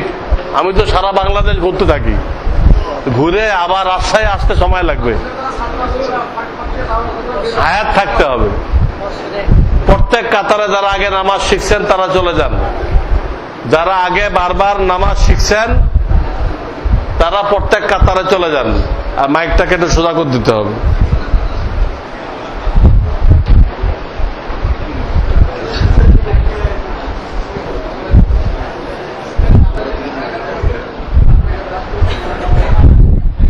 এটার পিছিয়ে দাও অল্প, বাস একটু আগে দাও। ইয়েছে, হ্যাঁ উঠা দেয়।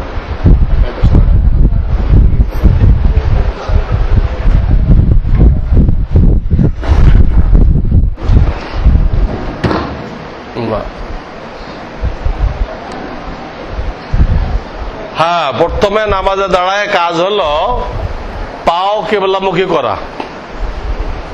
দাওয়া তোমাকে তরিকা হলো সহিটা বলে দেওয়া, সহিটাকে ক্লিয়ার করার জন্য ভুলটাও বলে দেওয়া, সহিটাকে পরিষ্কার করার জন্য কি করা, ভুলটাও বলে দেওয়া, তারপরে দেখাই দেওয়া, তারপরে দেখা। কটা কাজ হলো? চারটে কাজ। সহিটা বলতে হবে, ভুলটাও বলতে হবে, তারপরে দেখাই দিতে হবে, তারপর দেখতে হবে। তো প্রথম আমরা পাও দেখি। পাও 4 আঙ্গুল ফাঁক রেখে আঙ্গুলগুলো কেবলার দিক করে দেই। দেখো তো, দেখো তাড়াতাড়ি দেখো, আঙ্গুলকে কেবলার দিকে করে দেই। যাদের কষ্ট হয় তারা 1 বিঘা ফাঁক করতে পারেন, 4 আঙ্গুল থেকে 1 বিঘা পর্যন্ত ফাঁক করা যাবে।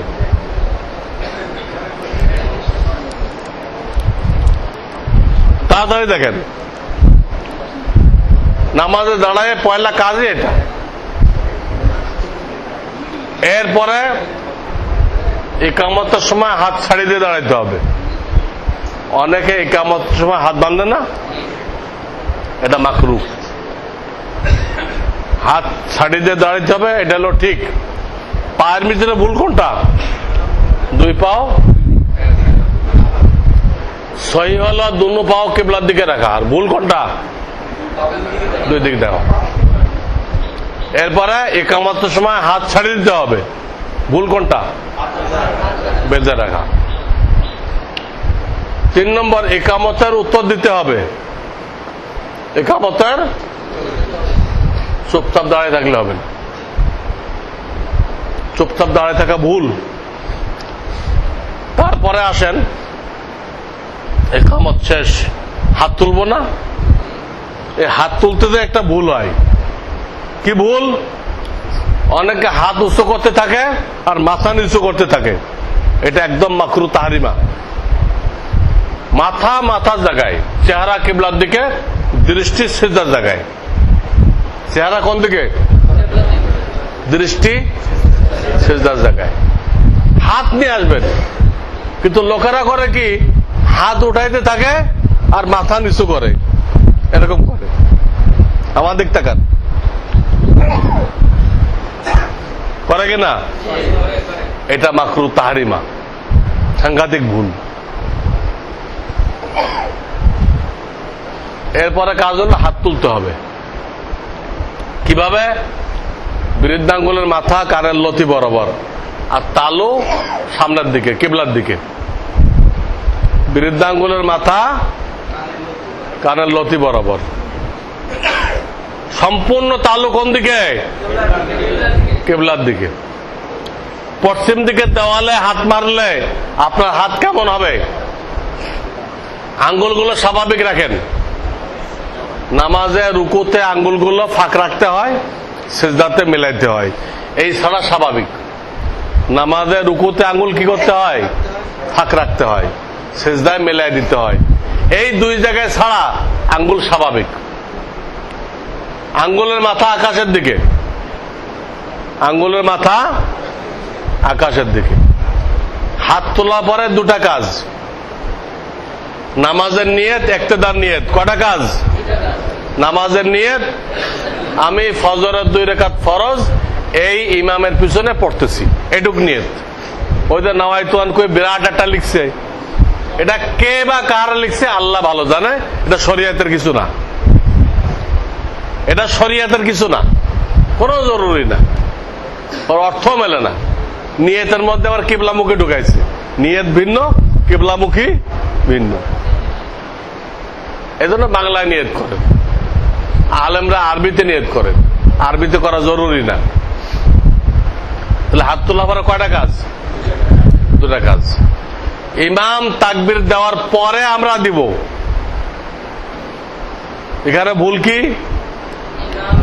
এখানে ভুলটাই যে অনেক ইমামে লম্বা করে ফেলে, আল্লাহু আকবার লম্বা করে, তো মুসাল্লি তো লম্বা করে না, তো তার তাকবীরটা কি হয়ে যায়? আগে হয়ে যায়, ওই বেচারার নামাজই হয় না।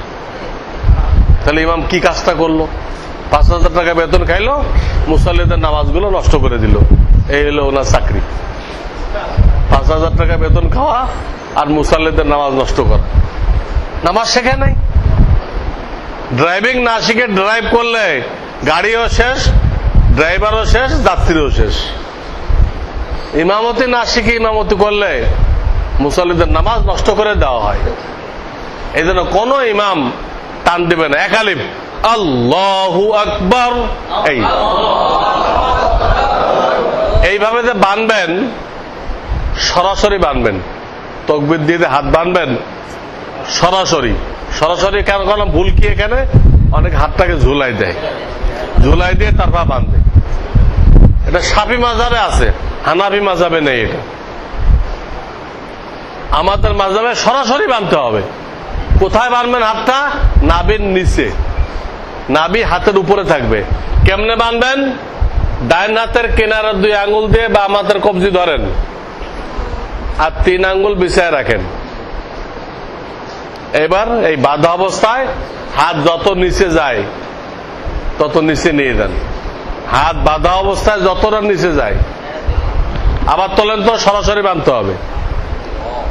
আল্লাহু আকবার। এই বাঁধা অবস্থায় যতটা নামানো যায় পুরা নামাই দেন, পুরা নামাই দিলে নামের নিচে যাবে। সবচেয়ে সহি হাদিস এইটা, নাবির নিচে হাত বান্ধা, আলী থেকে সবচেয়ে সহি হাদিস। এবং যা কিছু পড়ার আছে পড়তে হবে না, ছানা পড়তে হবে না, শুধু সূরা কেরাত পড়া যায় না, সব পড়তে হবে না ইমামের পিছনে। এগুলো পড়ার তরিকা হলেই আপনার ঠোঁট জিহ্বা লড়বে, হালকা হালকা আওয়াজ আপনার কানে আসবে, অন্যকে ডিস্টার্ব করবে না। কথাটা এই জন্য বললাম, অনেকে পুরা নামাজে ঠোঁট মিলায় রাখে, পুরা নামাজে ঠোঁট কি করে? মিলায় রাখে, এর নামাজই হবে না। সে পড়ে নাই, সে অন্তর দিয়ে ধারণা করছে। অন্তরে ধারণা করা এক জিনিস, আর মুখে পড়া। এই জন্য আপনার ঠোঁট জিহ্বা লড়তে থাকবে, জানে মদ আছে, গুন্না আছে, সব করবেন। এইলো নিয়ম। এখন রুকুর কথা বলা হইতেছে, হাত তুলে বান্ধা হয়ে গেল না?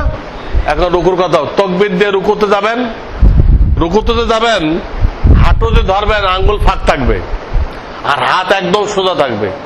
হাত কি থাকবে? এর বাঁকা করবেন না। রুকুতে হাত কি করবেন না? বাঁকা করবেন না। এই এক কথা। হাত কেমনে থাকবে? পাও সোজা থাকবে। পাও সোজা রাখার তরিকা কি? পুরা পাওটা আলিফের মতো, বডির ঝোঁকটা কোন দিকে রাখতে হবে? সামনের দিকে। তাহলে পা অটোমেটিক কি হয়ে যাবে? সোজা হয়ে যাবে। 3 নম্বর, মাথা পিঠ কোমর এক লেভেল। মাথা পিঠ কোমর কি হবে? এক অ্যাঙ্গেলে। যাদের কোনো ওজর আছে আল্লাহ মাফ করবেন, আমি সুস্থ লোকের কথা বলতেছি। কার কথা? মাথা পিঠ কোমর এক লেভেল।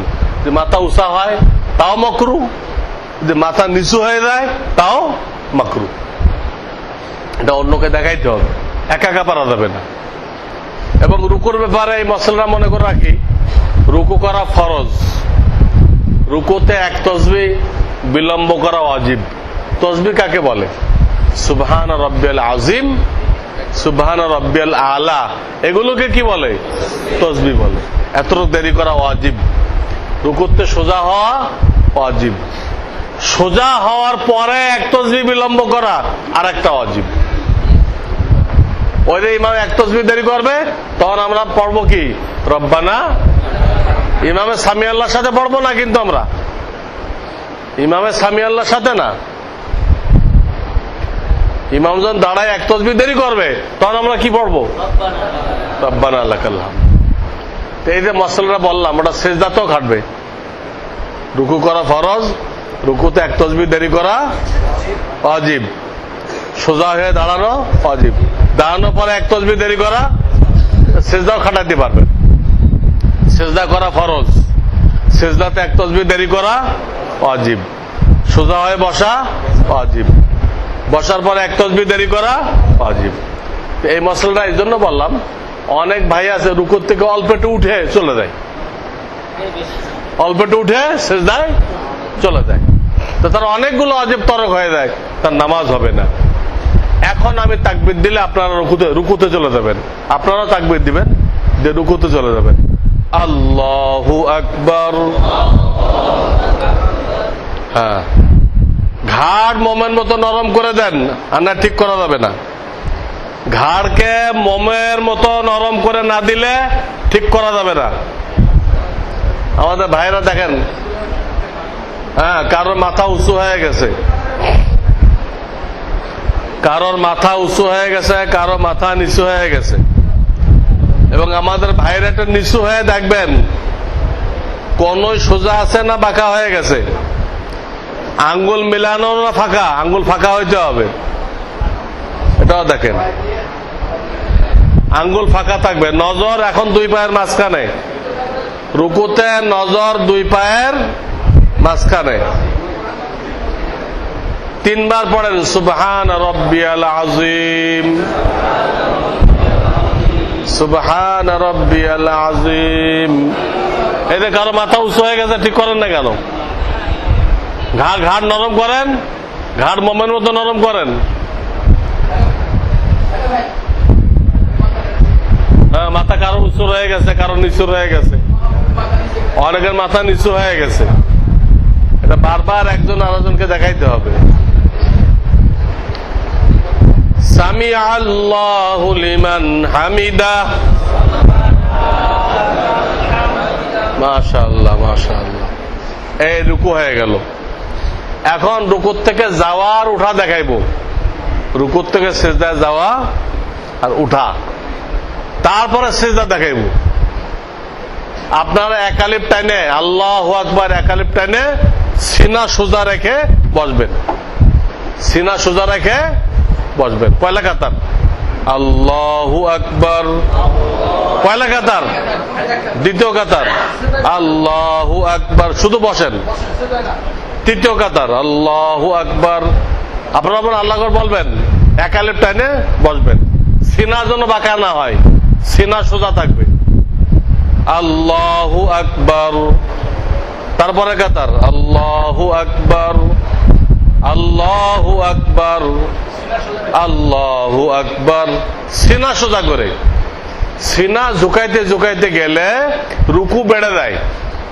কি হয় তো দেখাই দাও তো, কেমনে যাইতে হবে, কেমনে উঠতে হবে।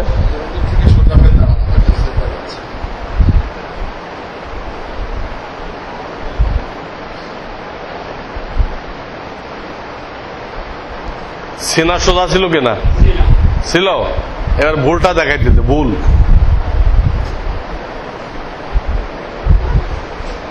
একটা রুকু হয় নাই, ওটার সময় আর একটা হবে, দেখেন দুটা রুকু বাড়ছে কিনা? আল্লাহ চাইছে এক রাকাতে একটা রুকু। এই মস্ক না করার ধরুন আমরা এক এক রাকাতে তিনটা রুকু করতেছি, বুঝছেন ব্যাপারটা? এই জন্য খুব খেয়াল রাখতে হবে এটা। এখন আমি তাকবীর দিলে শেষের কাতার ওঠেন, সিনা সোজা করে শেষের কাতার আল্লাহু আকবার, সিনা সোজা করে। তার আগের কাতার আল্লাহু আকবার, কার আগে? আল্লাহু আকবার। নেওয়ার সময় সামনেতে নেওয়া হয়, আর উঠানোর সময় পিছনতে উঠানো হয় দেখার সুবিধার্থে। তার আগের কাতার, তৃতীয় কাতার, আল্লাহু আকবার। দ্বিতীয় কাতার, আল্লাহু আকবার। মাশাআল্লাহ মাশাআল্লাহ। পয়লা কাতার, আল্লাহু আকবার। সিনা সোজা করতে হবে, আল্লাহু আকবার এক আলিফ টানতে হবে। এবার সবাই একসাথে সিনা সোজা করে বসবেন, আল্লাহু আকবার। এই 2-3 বার কেন করাইলাম? ওই যে দুটা রুকু বেশি হয়ে যায়, এই জন্য করাইলাম। এখন সিজদার মশক হইতেছে কিসের? হাঁটুর সাথে দুনো কোনই লাগায়, হ্যাঁ, আপনি এক হাত দূরে হাত রাখেন, হাঁটুর সাথে কোনই লাগান। কেউ সিজদা করবেন না, আমি যতক্ষণ না বলি কেউ সিজদা করবেন না। দুনো হাঁটুর সাথে দুনো কোনই লাগায় এক হাত মাপ দেন, হাঁটুর সাথে কোন লাগাতে এক হাত মাপ দেন। দিচ্ছেন তো? এরপরে আপনার মধ্যমা আঙ্গুল আরো 1 ইঞ্চি সামনে বাড়াই দেন, 1 ইঞ্চি মধ্যমা আঙ্গুল দিচ্ছেন। এই দেখুন তো কোন কিতাবে পাবেন না, এই যে 19 ইঞ্চি দূরে হাত পৌঁছাইতে কইলাম, এটা কিতাবে নেই। কিতাবে আছে সিজদা করার সময় রান খাড়া থাকবে, আলিফের মতো রান কি থাকবে। তা আমরা অভিজ্ঞতার দ্বারা দেখছি যে এতটুক দূরে হাত রেখে, হাতের মাঝখানে কপাল রেখে সিজদা করলে রান কি হয়? উদ্দেশ্য হলো রানকে খাড়া করা, 19 ইঞ্চি উদ্দেশ্য না। যদি কেউ বেশি লম্বা মানুষ হয় তার 19 ইঞ্চি হবে না, খাটো মানুষ হয় তার আরো কমাইতে হবে। আসল কথা কি? রান খাড়া রাখতে হবে। তাহলে হাত রাখছেন 19 ইঞ্চি দূরে, 5 আঙ্গুল মিলাই দেন, বৃদ্ধ আঙ্গুল সহ 5 আঙ্গুল মিলাই দেন, 5 আঙ্গুল মিলাই দেন। এখন কিন্তু আর হাঁটুর সাথে মিলাই রাখার দরকার নেই, তখন মাপ দেওয়ার জন্য কইছিলাম। এখন আর কোনই মিলাই রাখার দরকার নেই হাঁটুর সাথে, ওটা শুধু মাপ দেওয়ার জন্য কইছিলাম। মিলাইছেন? 5 আঙ্গুল মিলাইছেন? 2 হাতের মাঝখানে 1 বিঘাত ভাগ করেন, 2 হাতের মাঝখানে 1 বিঘাত ভাগ করেন, 1 বিঘাত, আধা হাত, যাতে চেহারা আপনার হাতের সাথে স্পর্শ না করে। সিজদা করার সময় চেহারা হাতের সাথে লাগবে না। এইবার আমি তখন সিজদা করতে বলি, আপনি 2 বৃদ্ধাঙ্গুলের মাথা বরাবর, 2 বৃদ্ধাঙ্গুলের মাথা বরাবর আগে নাক রাখবেন, তারপরে কপাল রাখবেন। দেখেন কার বৃদ্ধাঙ্গুল কোন বরাবর আছে, ওখানে আগে নাক রাখেন, আগে নাক রাখেন, তারপরে কপাল রাখেন। হ্যাঁ, কেউ গোড়ালি মিলাইবেন না। দাঁড়ানো অবস্থায় 2 পায়ের মাঝে যে ফাঁক ছিল ওই ফাঁক থাকবে। দাঁড়ানো অবস্থায় 2 পায়ের মাঝে যে ফাঁক ছিল ওই ফাঁক বহাল থাকবে। শুধু চাপ দেন, চাপ দেন যাতে পায়ের আঙ্গুল কিবলামুখী হয়ে যায়। পায়ের মধ্যে প্রত্যেকে পায়ের আঙ্গুলে চাপ দেন যাতে পায়ের আঙ্গুল কিবলামুখী হয়ে যায়। নজর নাকের ডগার দিকে, মানে জমিনের দিকে। নজর নাকের ডগা মানে জমিনের দিকে। 3 বার পড়েন, সুবহান রাব্বিয়াল আলা, সুবহান রাব্বিয়াল আলা। এখন আমি তাকবীর দিলে আগে কপাল তুলবেন, যেভাবে গেছিলেন তার উল্টা। আগে কপাল তুলবেন, তারপরে নাক, তারপরে হাত, তারপর বসবেন। আল্লাহু আকবার। কিভাবে বসবেন আমি এক্ষুনি বলতেছি, আর একটা সিজদা করায় বলতেছি। আর এক সিজদা করেন, আল্লাহু আকবার, একদম আগের মতো। 5 আঙ্গুল মিলছে কিনা, গোড়ালি মিলাইবেন না। নজর নাকের ডগার দিকে, কোনই মাটিতেও লাগাবেন না, রানের সাথেও লাগাবেন না। কোনই মাটিতেও লাগবে না, রানের সাথেও লাগবে না। আর পায়ের আঙ্গুলে চাপ দেন, তাতে পায়ের আঙ্গুল কিবলামুখী হয়ে যায়। হ্যাঁ, এখন তাকবীর দিলে বসবেন। আল্লাহু আকবার। বসার নিয়ম কি? দুই সিজদার মাঝখানে হোক, পয়লা বৈঠক হোক, শেষ বৈঠক হোক, দুই সিজদার মাঝখানে হোক, পয়লা বৈঠক হোক, শেষ বৈঠক হোক, বসার নিয়ম কি?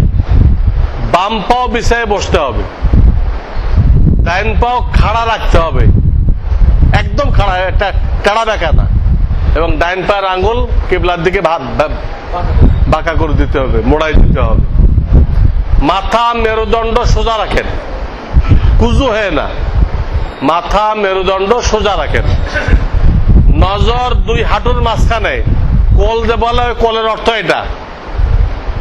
নজর দুই হাঁটুর মাঝখানে, হাতের আঙ্গুলগুলো স্বাভাবিক অবস্থায় হাঁটু বরাবর রাখেন। হাতের আঙ্গুলগুলো স্বাভাবিক অবস্থায় কোথায় রাখেন? হাঁটু বরাবর রাখেন, মিলাবেন না, আঙ্গুল মিলাবেন না, স্বাভাবিক। এই হলো বসার নিয়ম। বুঝছেন বসার নিয়ম? বাম পা বিছায় বসলেন, ডান পা খাড়া রাখলেন, মাথা মেরুদণ্ড সোজা রাখলেন। নজর এখন কোথায়? দুই হাঁটুর মাঝখানে, আর হাতের আঙ্গুলগুলো স্বাভাবিক রেখে হাঁটু বরাবর। হাঁটুর থেকে নামাই দিবেন না, নামাই দিলে আঙ্গুল কিবলামুখী থাকবে না। কথা বুঝে আসতেছে? নামাই দিবেন না। পয়লা বৈঠকে শুধু আত্মায়াত পড়তে হবে, শেষ বৈঠকে আত্মায়াত, দুরুদ, দোয়া পড়তে হবে, দোয়া মাসুরা। এর মধ্যে দুনো আত্মায়াতের মধ্যে একটা ইশারা আছে, একটা ইশারা আছে, এটা শিখে রাখেন, এটা ভুল হলে কোনো ক্ষতি নেই। এটা কে ঠিক করে দাও তো। ইশারা ভুল হলে কোনো অসুবিধা নেই। অনেকে মনে করে ইশারা ভুল হলে ইমান চলে যায়, এটা গলত কথা।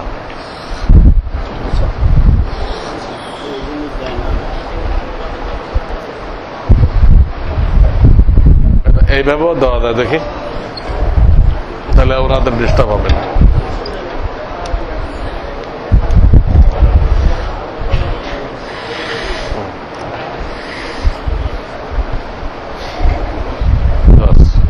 জায়গা হয়ে গেল।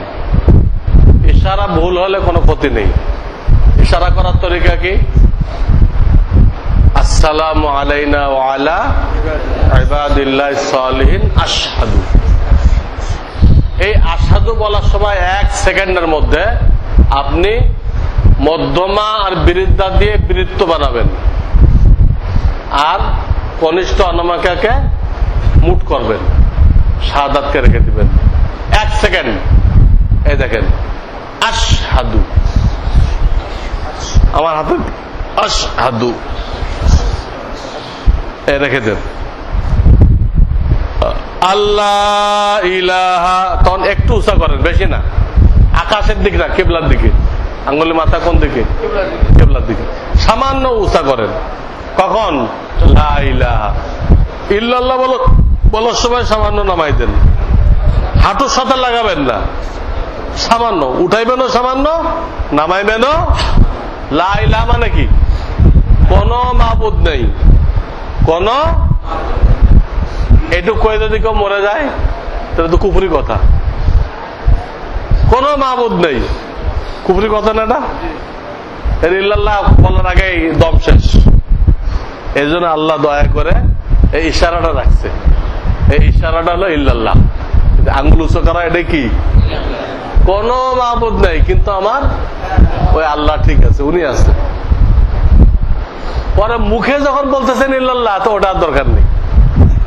মুখে যখন ইল্লাল্লাহ কইতেছেন তো ইশারা নামায় ফেলেন, মানে হাত কিন্তু ওই অবস্থা রেখে দিবেন বৈঠকের শেষ পর্যন্ত।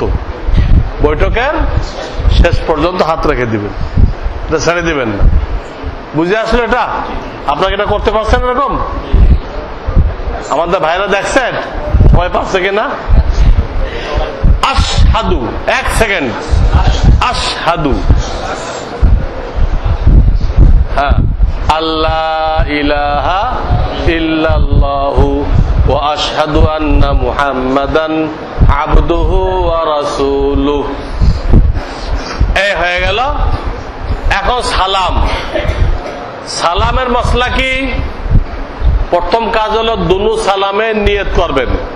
দুনু সালামে আমি নামাজি মুসাল্লি, নামাজি ফেরেশতা, নামাজি জিন, এবং ওইদিকে যেদিক সালাম ফেরাইতেছেন ওইদিকে ইমাম থাকলে ইমাম ইনাদেরকে সালাম করতেছে। মুখে বলবেন না, মনে মনে খেয়াল করবেন।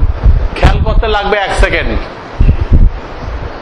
তো মুখে পড়বেন না, খেয়াল করবেন। একে কি বলে? সালামের নিয়ত। 2 নম্বর কথা, ইমাম আসসালামুতে পৌঁছার পরে আপনি শুরু করবেন। কোথায় পৌঁছার পরে? কেন? কারণটাই প্রথম সালামে আসসালামু পর্যন্ত ইমামের ইক্তেদা করা, ইমামের পিছনে থাকা ওয়াজিব। পিছনে থাকা ওয়াজিব। এখন কোন ইমাম হইতে পারে তিনি নামাজের ট্রেনিং নেন নাই, কিন্তু লম্বা করে কইবেন। কোন ইমাম এমন হইতে পারে যে উনি নামাজের ট্রেনিং নেন নাই, যে কারণে লম্বা করে বলেন উনি আসসালামু আলাইকুম এরকম বলেন। তা আপনি কি এত লম্বা করবেন?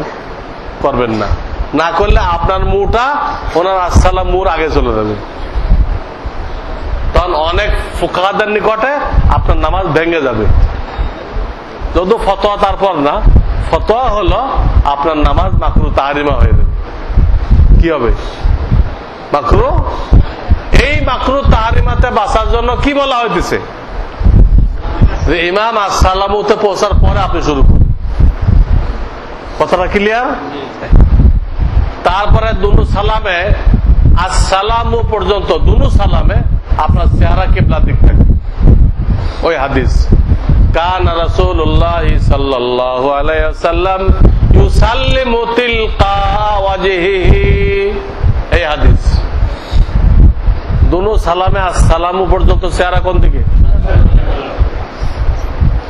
এরপরে দুনু সালামে আলাইকুম বলার সময় একবার ডাইনে ঘুরবেন আর একবার, এবং দুনু সালাম কিন্তু কিবলার দিক থেকে হবে। দুনু সালাম কোন দিক থেকে? অনেকে দ্বিতীয়টা ডাইন দিক থেকে ফেরায়। এইরকম করে আসসালামু আলাইকুম ওয়া রাহমাতুল্লাহ, আসসালামু আলাইকুম ওয়া রাহমাতুল্লাহ। তো 2 নম্বরটা কত ফেরাইলো? গলত। দুটোটা কিবলার দিক থেকে যাবে। কোন দিক থেকে?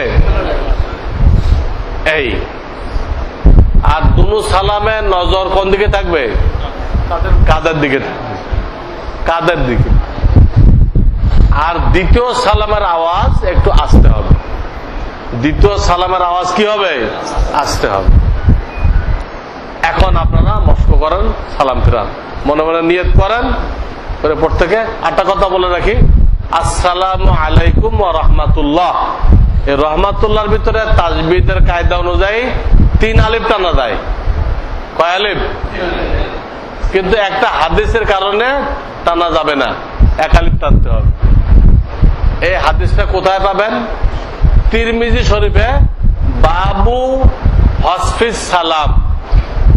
বাবু হসফিস সালাম, সালামকে সংক্ষিপ্ত করা।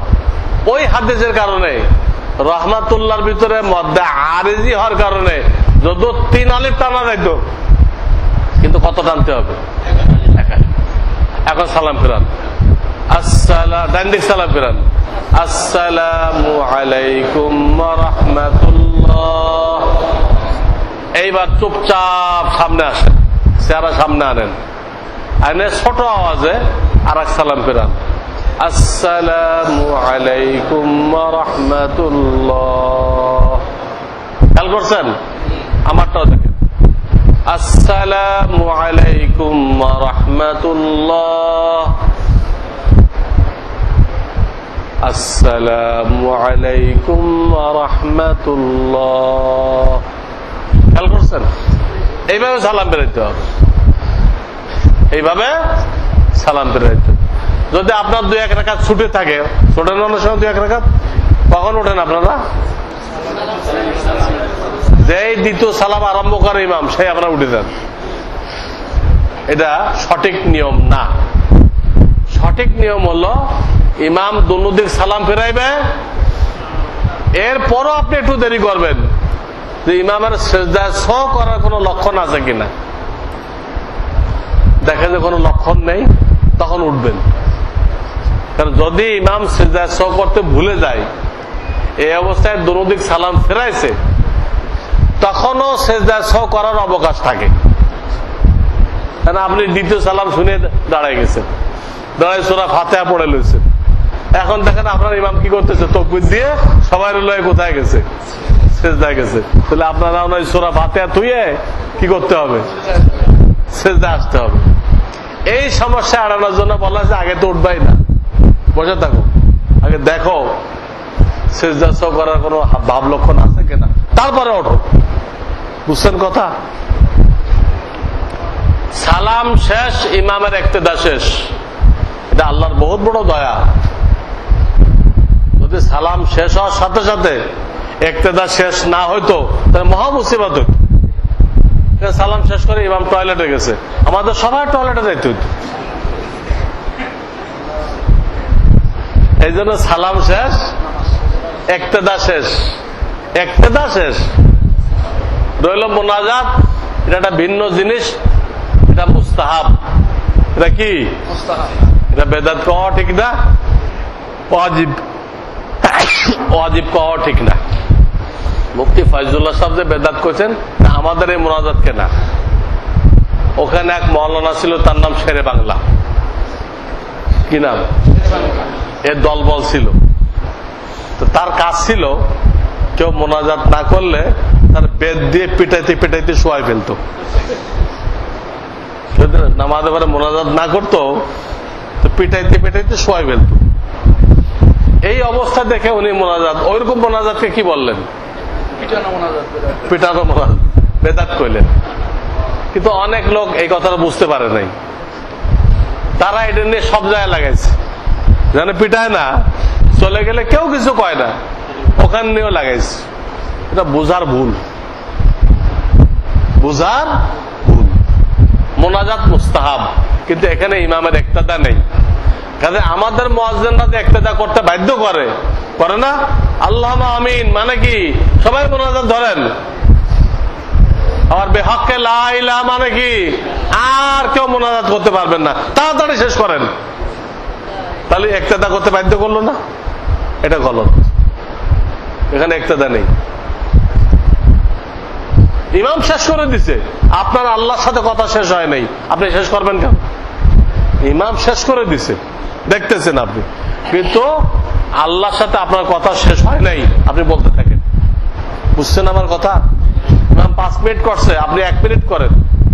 ইমাম 1 মিনিট করছে, আপনি 5 মিনিট করেন। এখানে কোন ইক্তেদা নেই।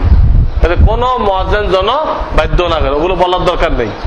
আল্লাহুম্মা আমিনও বলবে না, আবার বেহককে বেহক কাজ করবে না,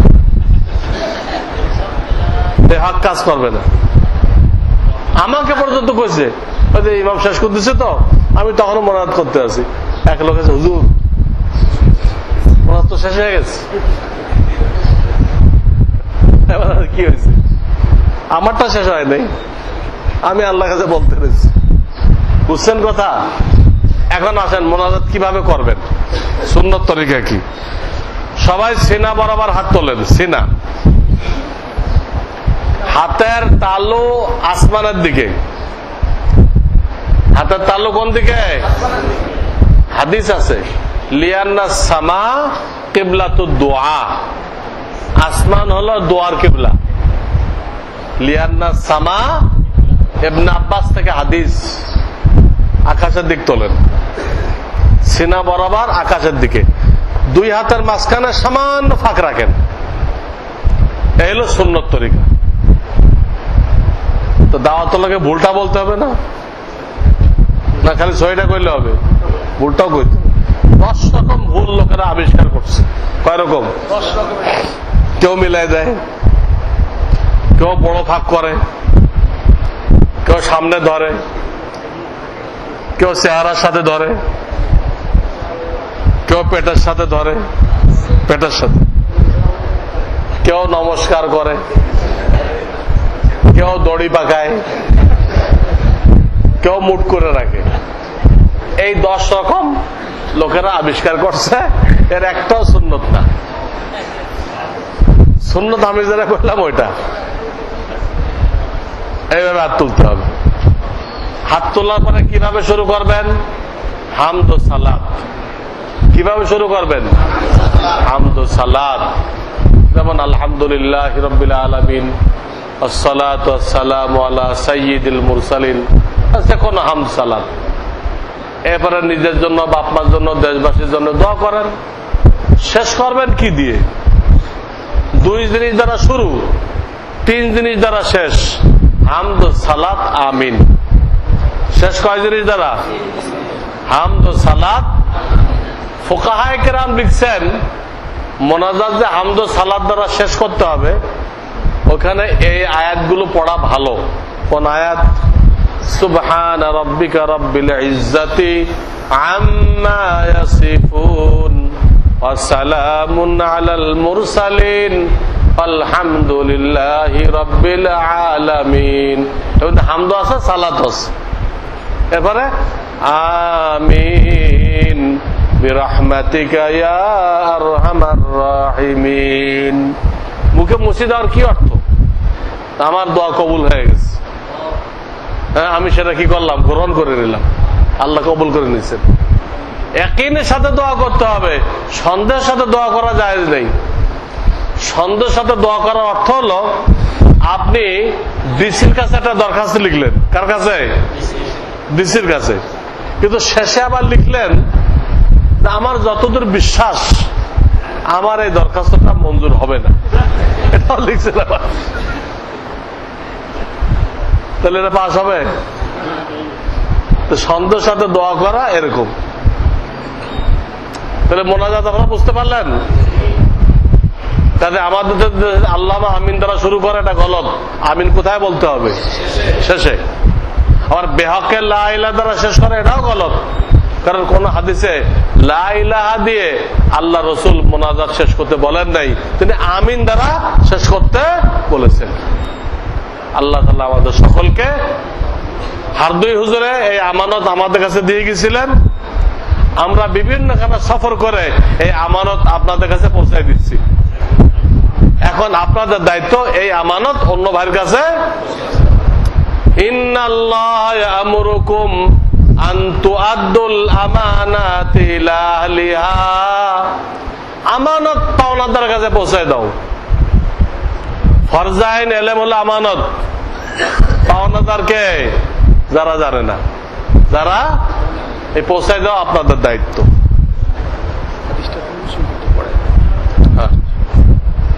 এখানে তো একটা প্রশ্ন আসছে, জাকির নায়েকের লেকচার প্রসঙ্গে কিছু বলেন। আপনাদের এখানে আদর্শ নারী পত্রিকা আসে না?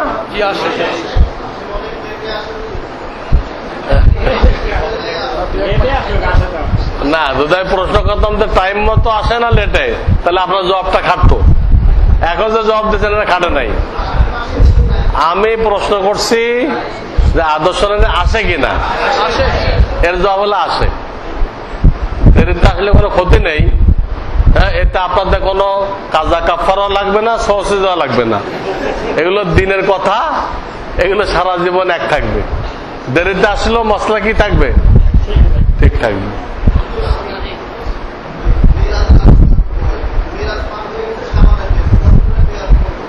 বলতে থাকেন, মেরাজ চলে গেল, মেরাজ আলোচনা করা যাবে যে এইগুলো মেরাজের ভুল। আচ্ছা, গত বছরটা দেখে নেন। গত বছর মেরাজে কি বলা হয়েছিল? মেরাজ রাসূলের জীবনে একবার হয়েছে, আর হবে না। মেরাজে কোনো নামাজও নেই, মেরাজে কোনো রোজাও নেই। তো জাকির নায়েক সম্পর্কে আমার ফতোয়া এই আদর্শ নারীতে বিস্তারিত ছাপছে। এই লোক ডাক্তার, আহলুল হাদিস। এখন যার বিরুদ্ধে কইলাম আমি, সেই আহলুল হাদিস হলো এই জাকির নায়েক। সব ফতোয়া দেয় আহলুল হাদিসদের ফতোয়া দিয়ে হানাফিদেরকে বিভ্রান্ত করতেছে। দেওবন্দ থেকে ফতোয়া দিছে, তার লেকচার শোনা জায়েজ নেই। দারুল উলুম দেওবন্দ থেকে ফতোয়া দিছে, তার লেকচার শোনা জায়েজ নেই। আর আমার ফতোয়া লাগবে?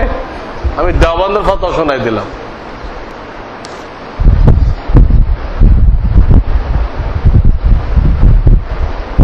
শাইখুল হাদিস সাহেবের সঙ্গে আপনার বিরোধের প্রচারে অনেকের ভুল ধারণা আছে। মসজিদে বসে বলতেছি শাইখুল হাদিসের সাথে আমার কোনো বিরোধ নেই, কোনো সময় ছিল না। এর মধ্যে রাখেন তো আপনি গুনাহগার হবেন। শাইখুল হাদিসের সাথে আমার কোনোদিন কোনো বিরোধ ছিল না, এখনো নেই। মাদ্রাসার কমিটির সাথে ওনার মতবিরোধ হয়েছিল। উনি ছাত্র নিয়ে লং মার্চ করতেন, ওই ছাত্ররা জেলে চলে গেছিল, এটা নিয়ে কমিটির সাথে ওনার তর্ক বিতর্ক হয়েছে। কমিটি ওনাকে সতর্ক করছে, সতর্ক মানে নাই, ওনাকে অব্যাহতি দিচ্ছে। আমার সাথে কিছু হয় নাই। কিন্তু এই জিনিসটা আমার যেহেতু বহু কিতাব জামাত শিবিরের বিরুদ্ধে, মার্কেটে জামাত শিবিরের বিরুদ্ধে আমার 3টা কিতাব আছে। কয়টা? একটা মিস্টার মওদুদীর নতুন ইসলাম, একটা কোরআন হাদিসের আলোকে মওদুদী মতবাদ, আর একটা কোরআন হাদিসের আলোকে মওদুদী মতবাদ ও তার স্বরূপ। কয়টা কিতাব হলো? এই জন্য এই গ্রুপটা, এরা গুমরা ফেরকা, আমার উপরে খুব ক্ষিপ্ত। তারা বহুদিন ধরে চাইতেছিল আমার বিরুদ্ধে একটা প্রতিশোধ নিতে, তারা আর সুযোগ করতে পারে নাই। কমিটির সাথে যে শাইখুল হাদিসের দ্বন্দ্ব হয়েছে, এইটাকে তারা সুযোগ হিসেবে লুফে নিছে, নিয়ে তারা শাইখুল হাদিসের পক্ষ নিয়ে আমার বিরুদ্ধে অপপ্রচার করছে। তা নাহলে আমি চ্যালেঞ্জ করতেছি, আপনারা যে কেউ যান ঢাকাতে, শাইখুল হাদিস এখন বেহুশ, ওনার এখন কোনো হুশ জ্ঞান নেই। ওনার ছেলেরা জিন্দা আছে, ওনার সমস্ত ছেলেরা আমার ছাত্র। ওনার বড় ছেলের থেকে ছোট ছেলে সবাই আমার কাছে বুখারী পড়ছে। এদের কাছে জিজ্ঞেস করেন, তোমার বাবার সাথে মুফতি মনসুর হকের কোনদিন কোন জায়গায় কোন ঝগড়া হয়েছিল কিনা, মতবিরোধ হয়েছিল কিনা? আমার কথা বিশ্বাস করার দরকার নেই, ওনার ছেলেরা জিন্দা আছে, জিজ্ঞাসা করেন। এটা জামাত শিবিরের অপপ্রচার। কথা বুঝছেন? যাতে আমি দিনের কাজ করতে না পারি, যাতে কখনো বিশ্বাস করবেন না। আমি মসজিদে বসে বললাম, ওনার সাথে আমার বিরোধ ছিল না, এখনো নেই, এখনো 5 ওয়াক্ত আমি ওনার জন্য দোয়া করি। ওনার মতবিরোধ হয়েছে রাজনীতি নিয়ে কমিটির সাথে, মাদ্রাসার একটা পরিচালনা কমিটি আছে, তার সাথে হয়েছে, আমার সাথে কিছু হয় নাই। এইটাকে উদুর পিন্ডি বুদুর ঘাড়ে জামাত শিবিরা কোথায় লাগাই দিছে? আমার সাথে লাগাই দিছে। আরে ভাই, আপনি এতটুকু চিন্তা করেন, আমার মতো ক্ষুদ্র মানুষ ওনার মতো এলেমের পাহাড়ের সাথে মোকাবেলা করা সম্ভব? কোন দলিল দরকার নেই, আপনি এটুকু চিন্তা করেন। উনি এলেমের পাহাড়, আর আমি এলেমের একটা খালও না। উনি এলেমের সাগর, আমি ওনার সাথে মোকাবেলা করতে পারি? কোন মশা হাতির সাথে মোকাবেলা করতে পারে?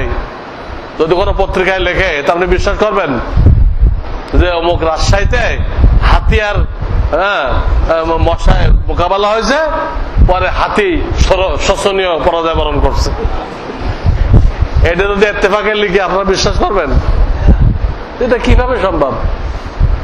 একদিকে হাতি আর একদিকে মশা, কেমনে মোকাবেলা হলো? তো ওনার মধ্যে আমার মধ্যে এই পার্থক্য। কিভাবে মোকাবেলা করলাম আমি? আর আমি মোকাবেলা করলে এই কমিটির 21 জনের 21 জন আমার সাথে থাকতো। রহমানিয়া মাদ্রাসাতে 21 জনের কমিটি, ওই 21 জনের 21 জন শুরুতে শেষ পর্যন্ত আমার সাথে আছে, একজনের তোমার সাথে যায় নাই। যেমন ওনার সাথে বেয়াদবি করতাম, থাকতো। ওখানে 40 জন শিক্ষক আমার সাথে আছে, কেউ তোমার সাথে যায়নি। আমি বেয়াদবি করলে আমার সাথে থাকতো, অনেক ছাত্র আমার সাথে থাকতো। আপনারা তো দূরে তো শুনছেন, তারা তো কাছাতে দেখছে। এই জন্য এটা সম্পূর্ণ জামাত শিবিরের অপপ্রচার।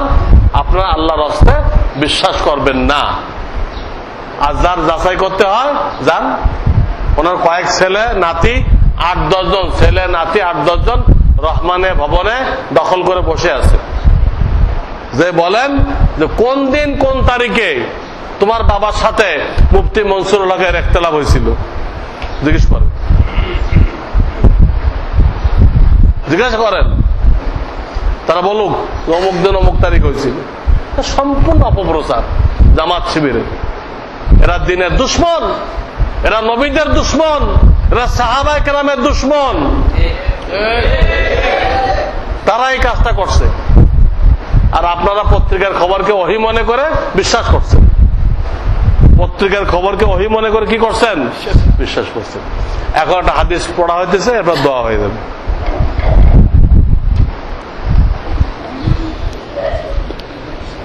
ছাত্র ভাইরা কই আসো, একটু আসতে দেন, আপনি একটু পিছিয়ে যান।